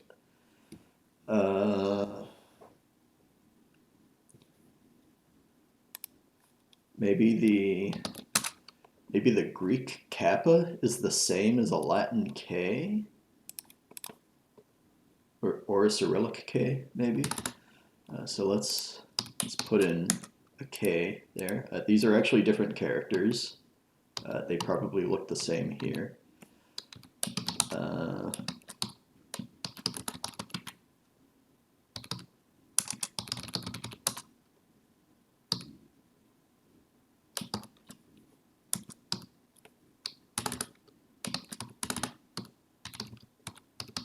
So I can prove that these are different characters. Let's hex edit this. Yeah, we have K, which is ASCII 4B, and then the Greek kappa. It's probably 2 bytes, so the kappa is CE9A, or some number of bytes starting at this position. Yeah, so these are different characters, even though they look the same in a text editor. So let's see what those look like rendered in Calibri font.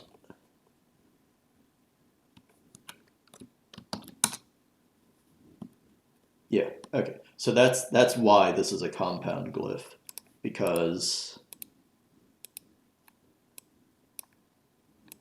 okay. Yeah, so the Latin K is a simple glyph, and then the Greek kappa is a compound glyph with only one component, but it just refers to the Latin K. So we have a Greek kappa and a Latin K, which happen to be the same glyph, but they're different code points in Unicode. So the way that Calibri handles that is it makes the kappa a compound glyph. Does that make sense? I think you could do it by just changing the CMAP table. So you could give multiple code points the same glyph index. So I don't really understand why they did it like this, but it makes some amount of sense. Initially, I thought that this was a compound glyph with two components for like the upright part and then the chevron part, but it's not like that. It's a compound glyph with one component. I don't know why Microsoft designed their font like that, but that's how it works. So that's Greek text. Let's try Cyrillic text. I think one of these fonts had compound glyphs for some Cyrillic characters. I can't remember which ones. So let's say Privyet in Russian, in Calibri.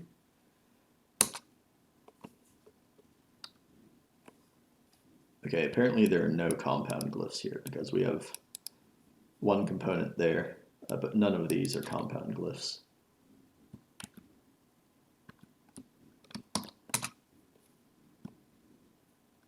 Oh, it's italic. Oh, this is computer modern. So if I make this not italic, this will actually use Calibri.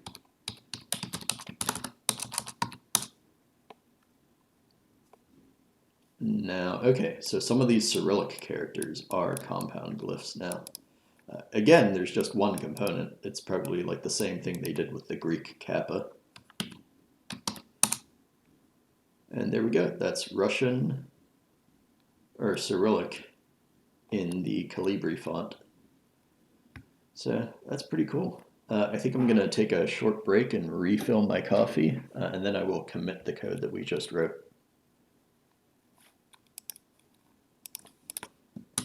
So I will be back in a couple minutes.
All right, we're back.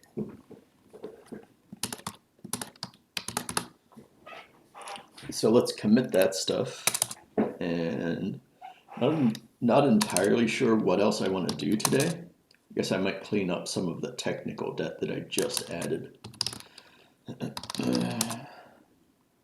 First of all, let's make sure the tests still pass.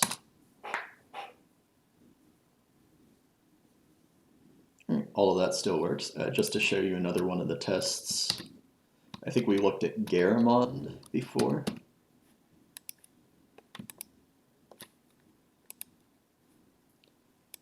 But, oh, yeah, I want to update the Bodoni test because I was skipping I and J.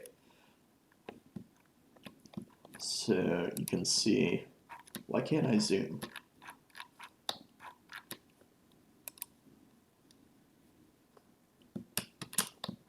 Okay. Yeah, so you can see I'm skipping I and J because I couldn't support those before I did compound glyphs. So the tests are passing now. I want to do that as a separate commit. But we're going to add I and J here because now we can support those in Bodoni.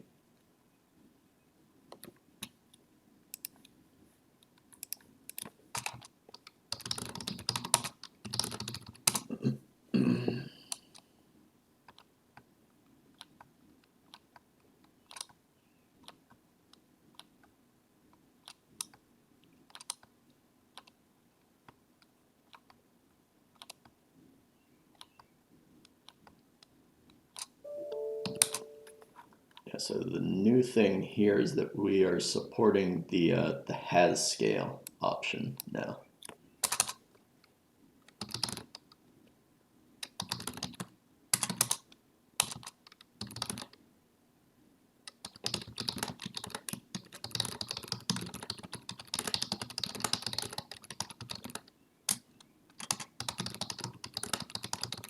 there are two different types of scaling. You can scale X and Y by the same amount with like a fixed aspect ratio. That's isotropic scaling. Or you can have separate scaling factors for X and Y. I guess I haven't found a font yet that uses that, so I don't support that yet.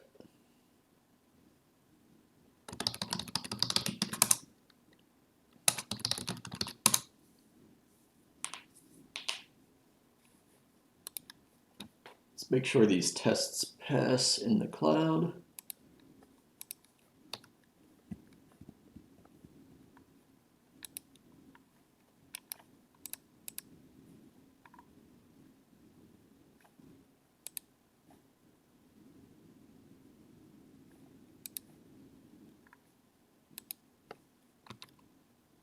All right, looking good. All right, let's update the Bodoni test now. So this is what it looks like currently. I want to add the letter I here, and I want to add I and J here. Because we're not typesetting every character because I couldn't support I and J because they're compound glyphs.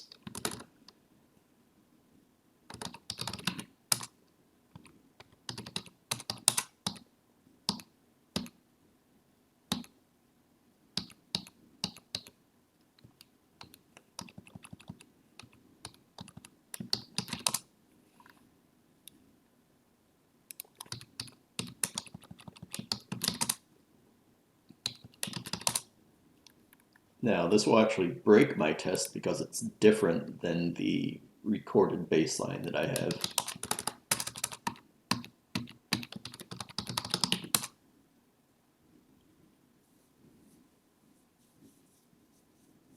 Yep, it says one failed test. I don't actually have logging to say which test failed, but like I only changed one. I know which one failed. So first of all, let's look at it. And if it looks reasonable, we'll commit that as the expected output of the test. Okay, so now we have an I there. And now we have I and J down here. So I would say that this looks good. Yeah. Let's get that committed.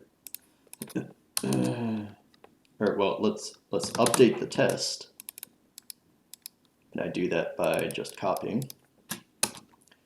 I think this is good. Maybe I don't want to have a feature that automatically updates all my tests because I shouldn't change tests unless I do it intentionally.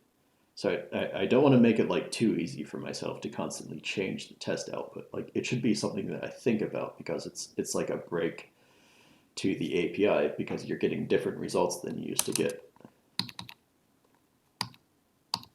You should all pass now.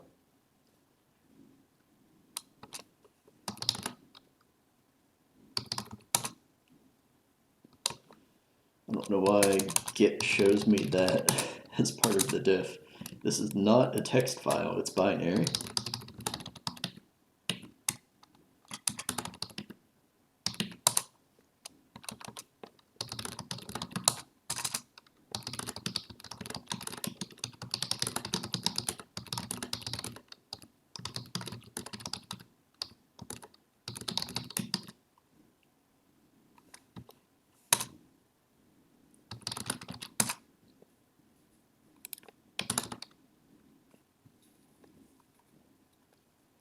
Okay, yeah, so like compound glyphs, that was the big feature that I wanted to get working today.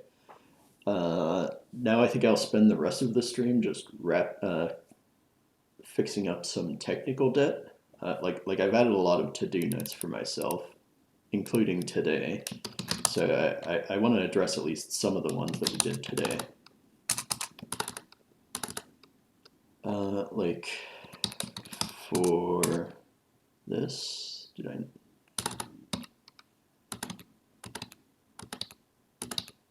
Too many buffers open. Yeah, so this is packing. This part is okay. For here, I don't want to have local variables because I'm only saving one character. I just want to delete all of those.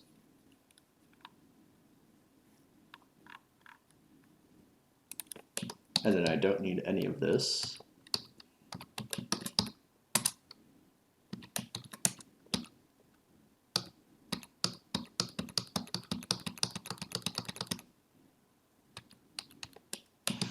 That's it. See if the tests still work. Shouldn't compile if I messed anything up there. All right.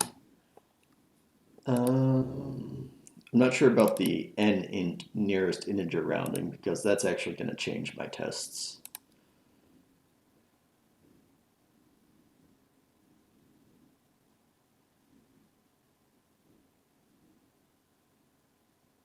But I think I would like to try to vectorize this.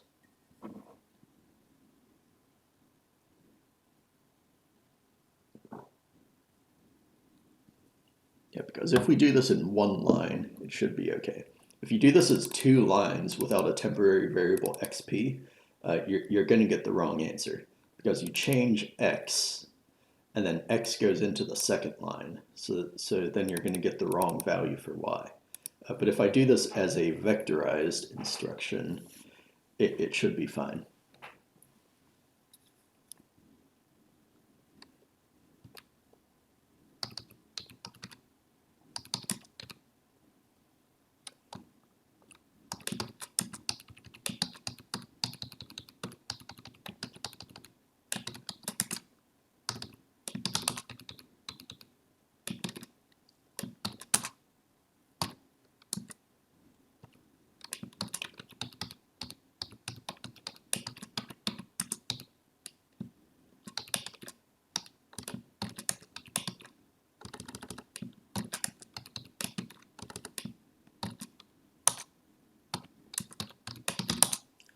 I think that should work.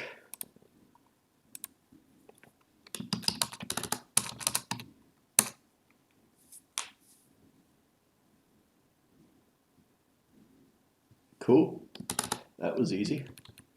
I want to keep this to-do note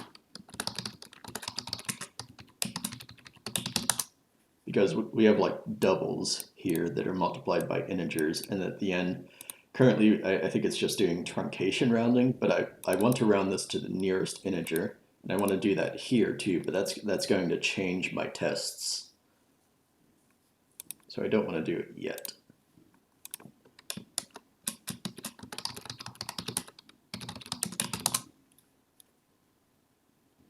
Right, now what else do we have? I think all I did was add a comment, but I want to retest anyway because I'm paranoid like that. All right.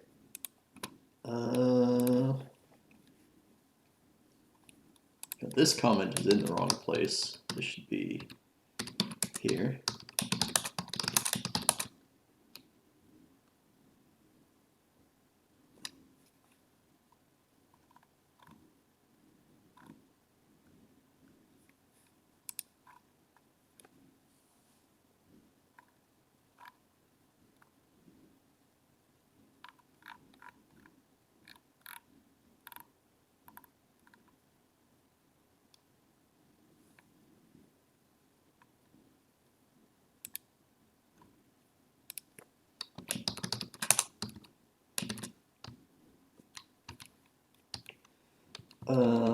I can take this out of my to-do list because we did this.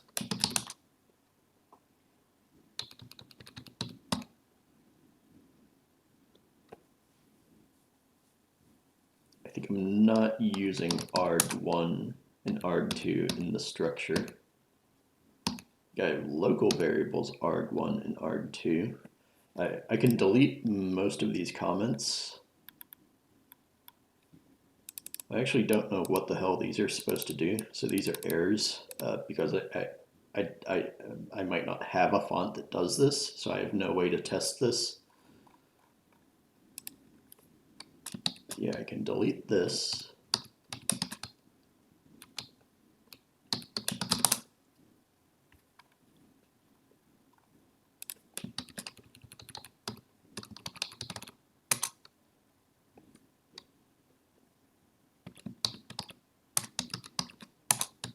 I can delete all of this.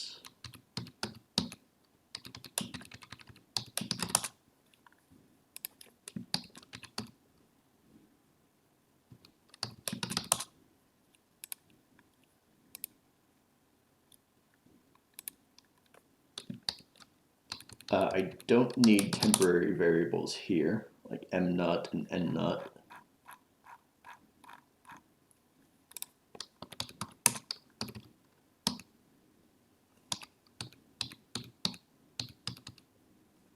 And then I don't need the else condition then. So I want to rerun the tests now to make sure that that's correct. This is why you have testing, so that you can make changes and then verify that it's right without like having to manually look at stuff. But let's manually look at something anyway. Looks exactly the same.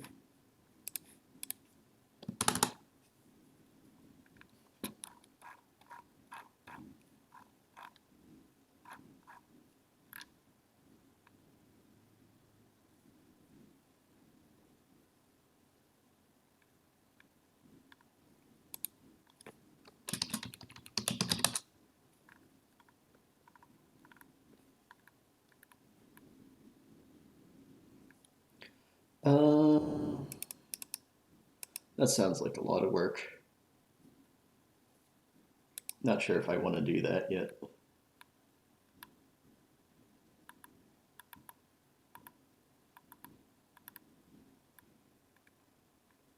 I really don't understand why the TTF format doesn't just tell you the number of components ahead of time. It's like it's really annoying to have to check the flags, because it's not like you can just read the flag and then skip everything else, because you have to read the next flag, and that means you have to read everything after the flag too, which, like, the stuff that you read, it depends on the flags. So to like count the number of components, I have to do all this code.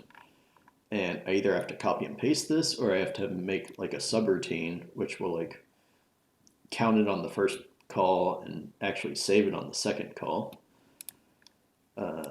So like it's kind of annoying either way. It would be a lot simpler to code this if they just told me the number of components up front. I don't know why they don't do that. So I kind of don't feel like doing that yet.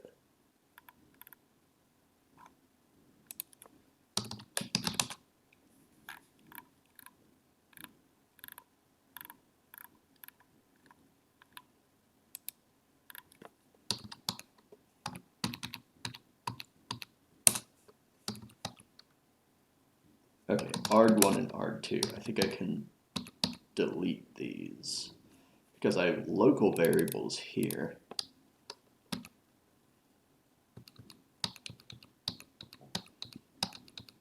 So I don't need to have them inside the structure.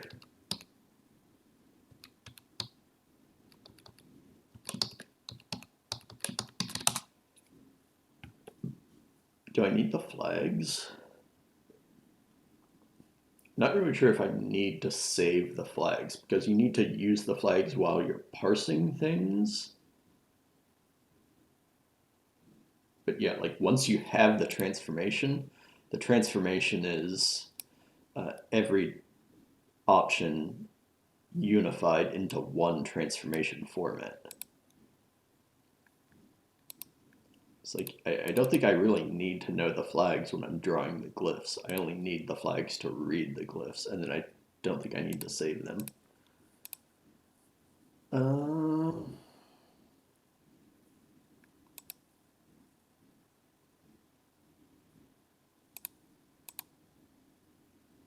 Yeah, let's try to get rid of these.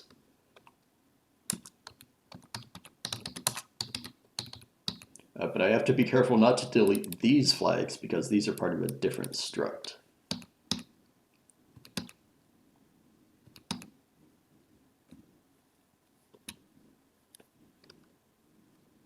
It might just be this line. That might be the only one I need to get rid of.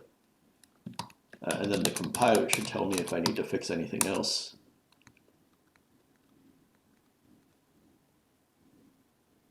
All right, all the tests still passed. arg1, I think I just got rid of those too.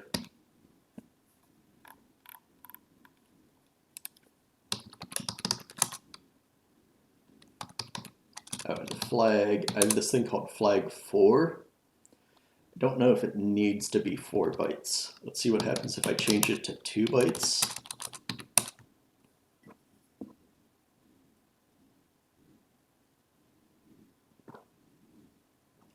Everything still worked.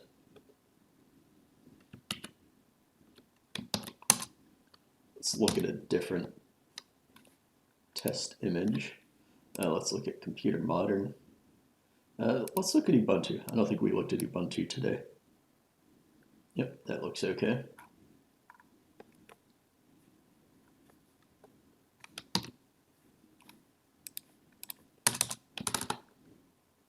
So now that this is 2 bytes, I don't need a separate variable. I can just do flag instead of flag4.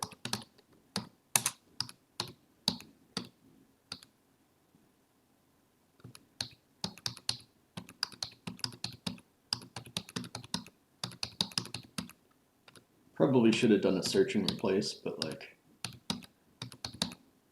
this isn't too bad.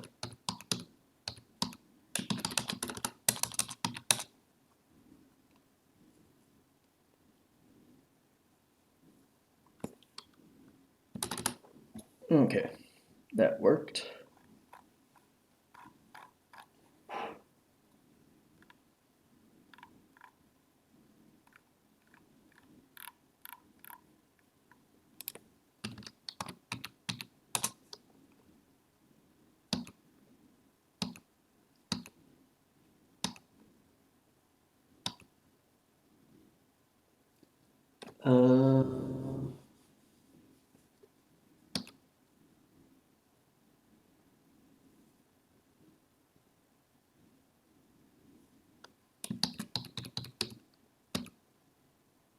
We've already supported that. We have like Calibri uses the ID range offset, or no, we have a lot of fonts that use the glyph index array, like Cooper Black uses the glyph index array. Well, that's a format 0 thing, but it doesn't have Greek, so this is crashing.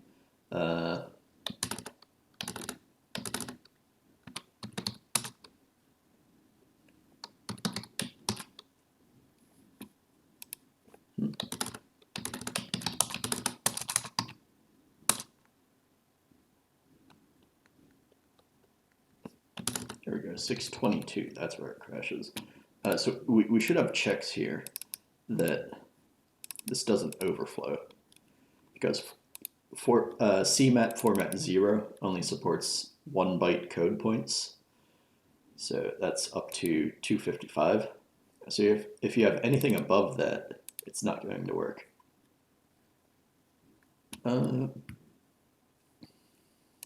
Actually, I want to return, I just want to return the unknown glyph.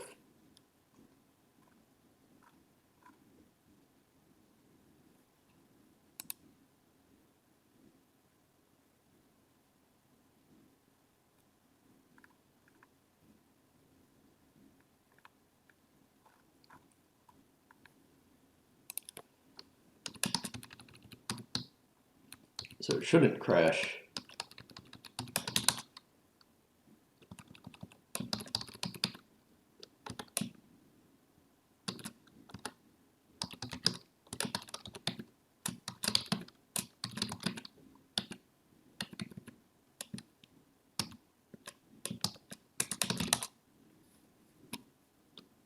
I think this is a 0-based array, so it should be greater than or equals.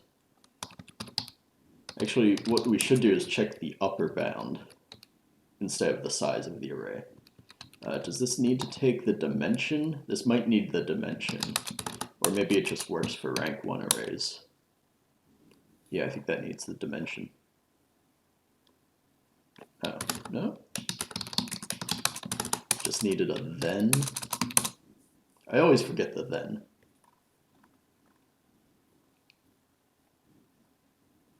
Okay, yeah, it does need the dimension.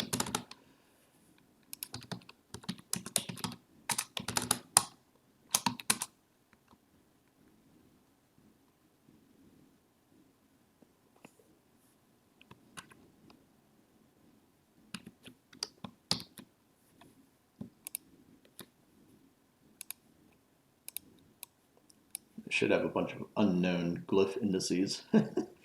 Oh, I Latin Ka and then a Greek kappa. So yeah, this makes sense. We have Greek text and we have Cyrillic text, but none of that is in the Cooper Black font, so it makes sense that we got unknown glyphs there.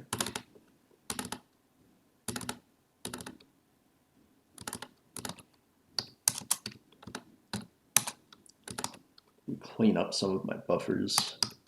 Don't need to have that open or this. That's pretty stable. I guess I don't really need the README right now.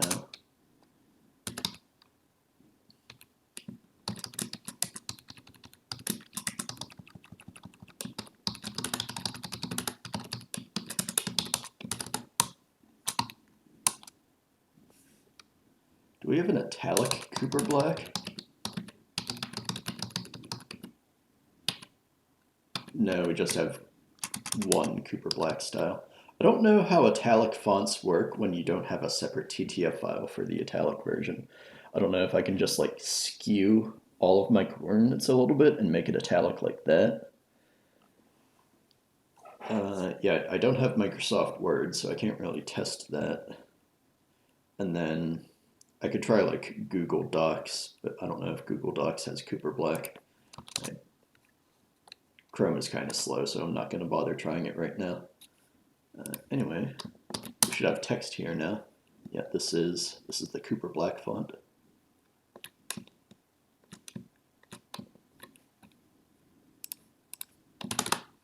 And I think I want to log a warning if you get unknown glyphs.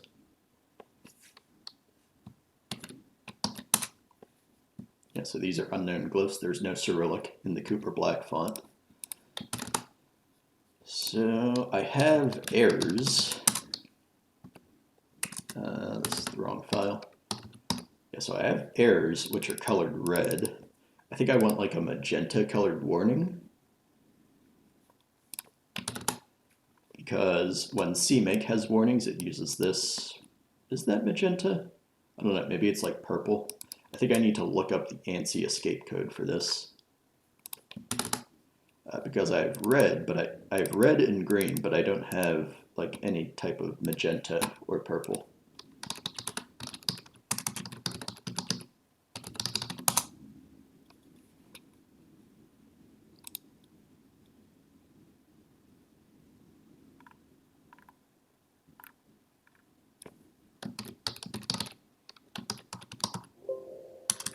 So it's magenta, not purple. And I guess I want 35. So 31 should be red, and then 35 is magenta.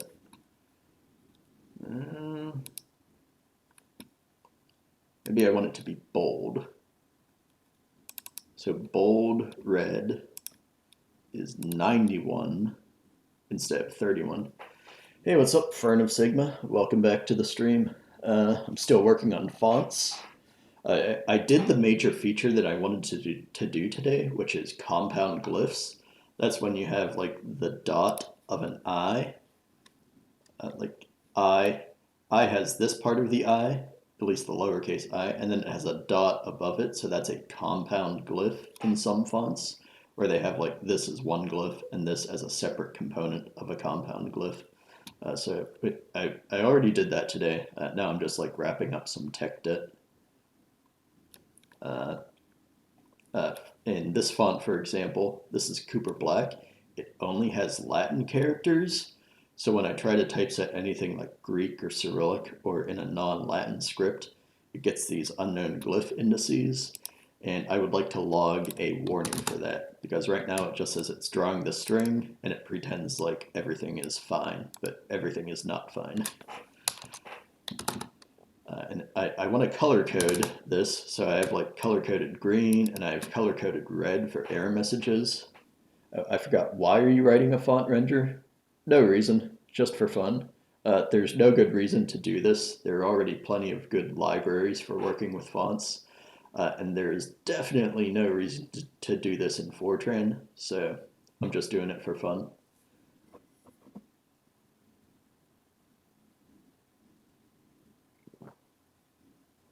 I kind of got tired of my interpreter project. I think you were watching me when I was working on my interpreter. Uh, it's like really long. I think I have over 10,000 lines of code for my interpreter. And it's like every time I add something, it's just such a pain to get it implemented. Uh, yeah, so I'm kind of tired of working on that, and I wanted to start fresh on something else. And so this is the new project.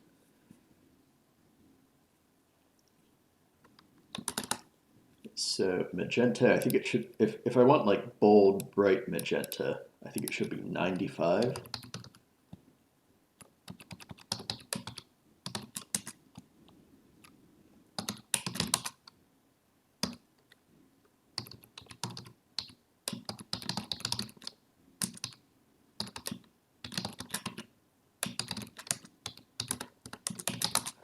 There is no reason to write a utility to make async web scrapers easier in Python, even though it has been done several times before. Is that what you're working on?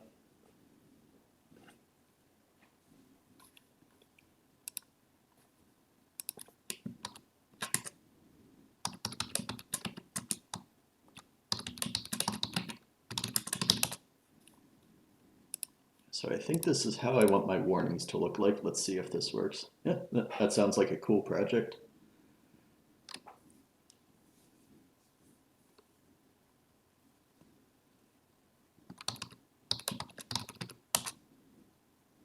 I'm questioning my code every day. I guess that's good. Like if you're not questioning your code, then you're probably not doing it right. Like you don't want to be overly confident.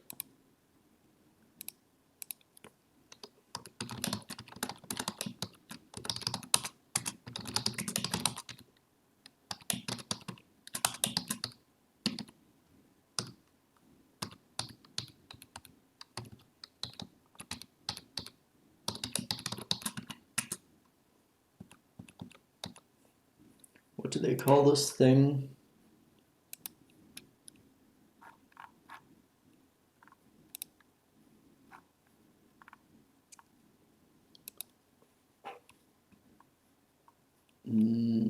Name not def.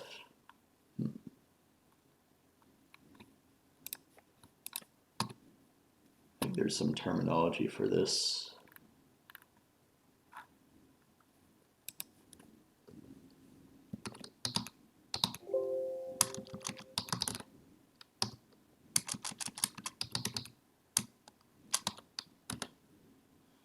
Yeah, I don't know. Can you look at my current code and discern any logical mistakes? Yeah, throw me a link. I'll try to check it out sometime.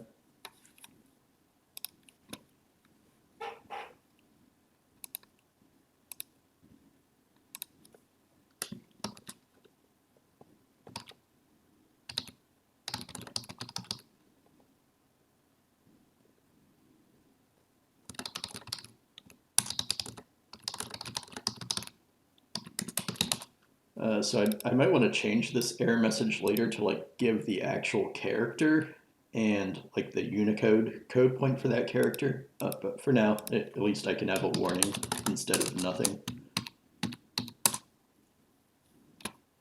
That didn't work.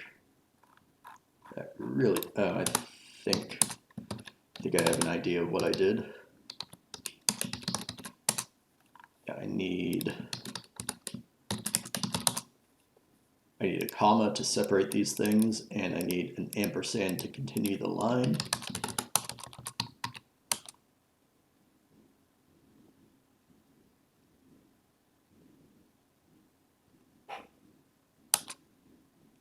No warnings. Did it? Oh, it returns early. So I want to have like one warning at the bottom.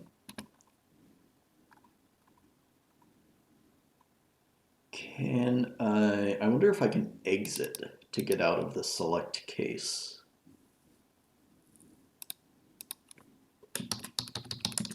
I don't know how this works in Fortran. No, that doesn't seem to work.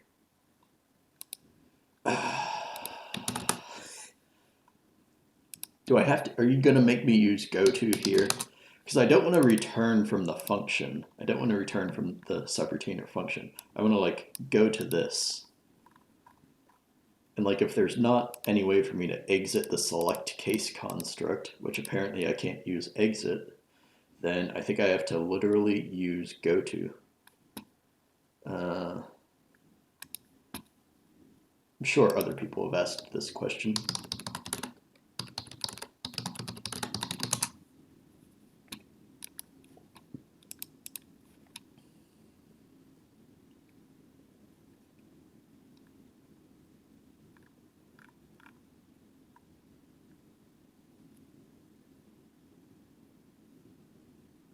Oh, compiler support.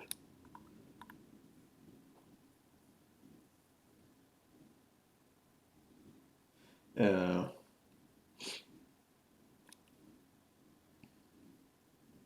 oh, okay.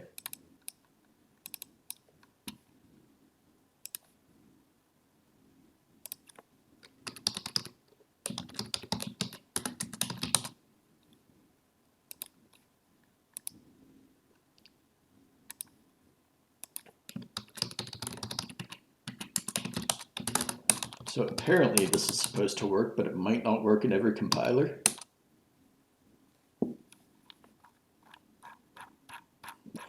That looks really bad. Got a lot of cascading errors here. I felt bad when I was working on my interpreter when I had like cascading errors, but like look at G4tran, look at all these cascading errors. This is just the norm of programming languages. Oh, I just have to label the end.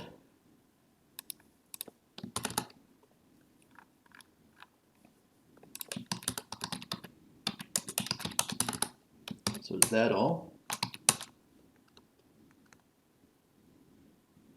Oh, right. Yeah, now I get color-coded warning messages. That's pretty cool.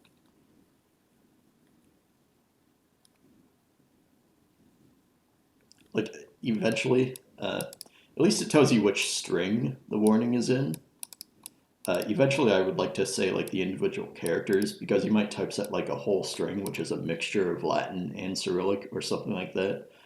So I want this warning to say the character, but I think this is good enough for a first cut.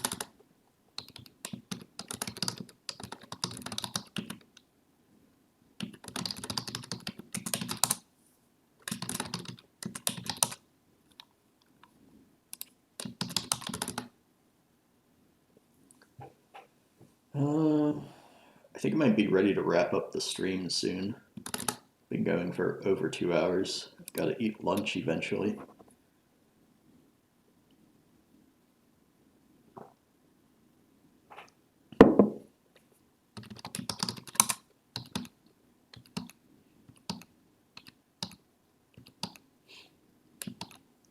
Oh. I do a lot of this in several places where I get the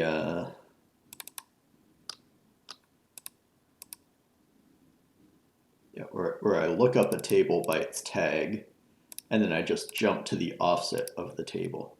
So I want to make a function for this where I can just like call fseek table or call fseek tag, and then I just give it the tag, and then it does these 2 lines of code.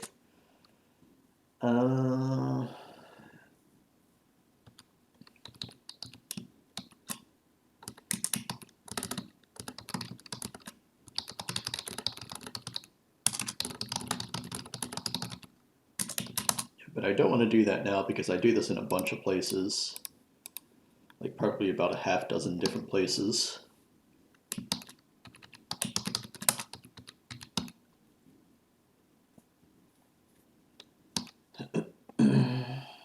Oh, yeah, that's exactly what this to-do note is. It really only needs to be 1 line. It doesn't need to be 2 lines of code.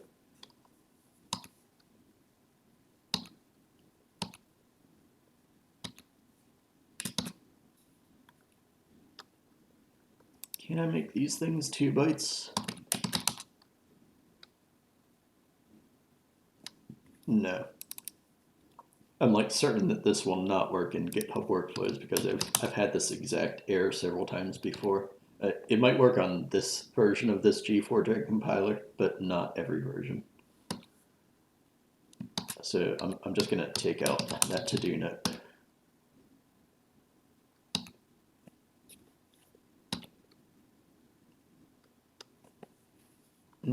I think I like it like this.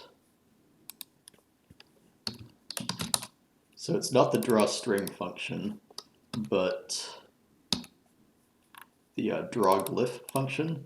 I have X and Y as basic translations, and then I have T, which is a more general transformation. So T is used for compound glyphs, and then X and Y are just used so that like you don't draw all of your characters on top of each other.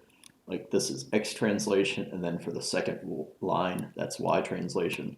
I think I like it like this.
I've had this to-do note in here for a while, so I think I might want to knock out this, and then that'll be like the last thing that I do today.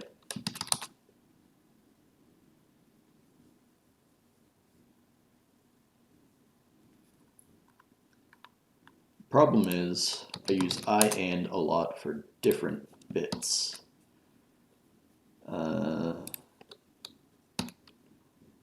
Yeah, like with the compound glyphs, we have to check flags to see if there are more components. So it seems kind of weird to have a function for this, but not everything else.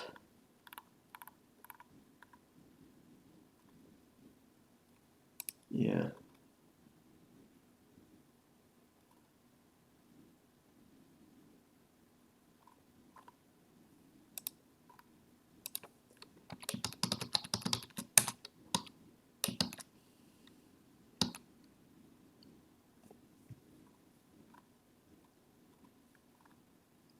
Yeah, I don't know.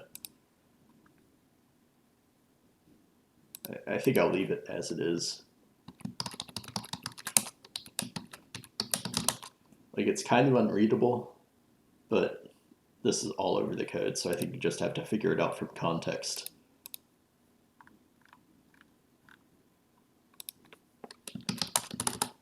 But I would like to check compiler warnings. So I think I have a lot of warnings about like unused variables and typecasting. So I think I can clean up some of these before I end the stream.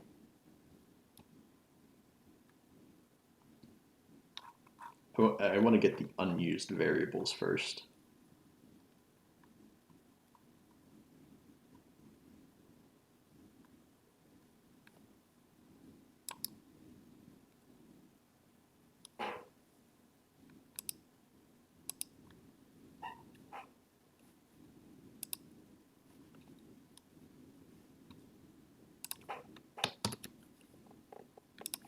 All right, let's check out this link.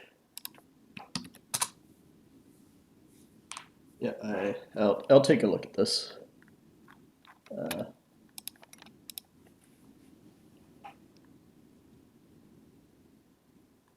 Okay, yeah, unused variable. Great.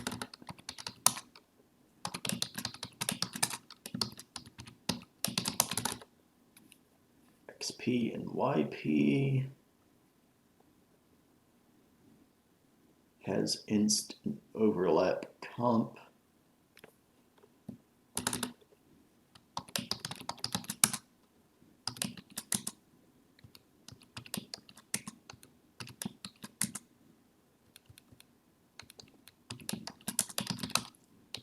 I think those ones are unused.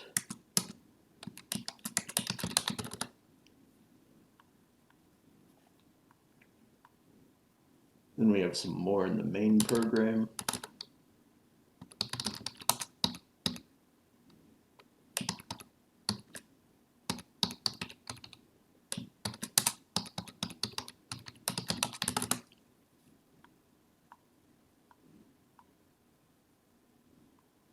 Oh, and are these? Oh, these are in the tests.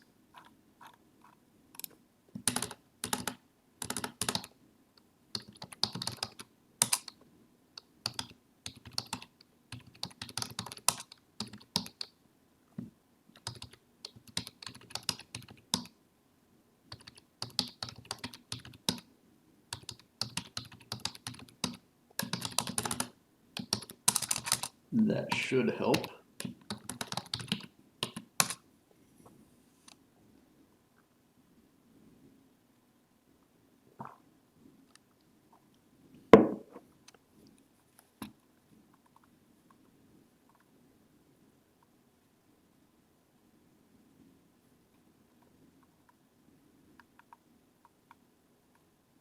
So now I have like typecasting warnings. I'll fix those off stream. That's going to be pretty boring. But I think I fixed all of the unused variables. Yeah. And then these warnings, these are kind of like false positives. Like it's an allocatable array, so it's not uninitialized. I'm initializing it to the right-hand side. The compiler really shouldn't warn me about that, in my opinion. So let's make sure the tests still pass. All right. I did a whole bunch of miscellaneous stuff here, so let's just say cleanup tech debt. Let's see if that runs, and then I'm gonna end the stream.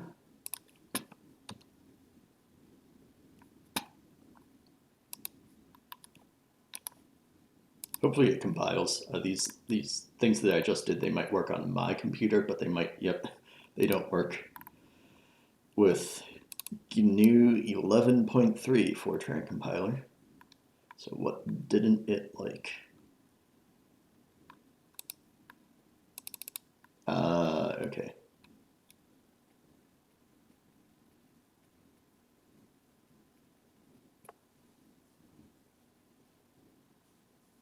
Yeah, you're not gonna miss much. Thanks for tuning in, Dink.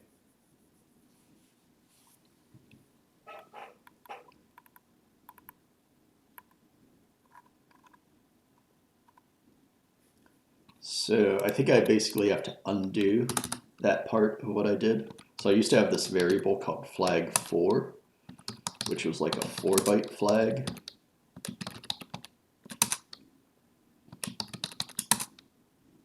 Wrong thing. So if I can make these 2 bytes, now at least these two things are the same. So basically the error that I was getting at saying the arguments of I and have to be the same type. So this was 2 bytes and then this was 4 bytes. So if I change this to 2 bytes, they're the same type. But now I think I'm going to get an error that says I have like integer overflow here. I don't know, we'll see. So let's try to do it like this because this is the easier way to fix it if it works, but it might not work.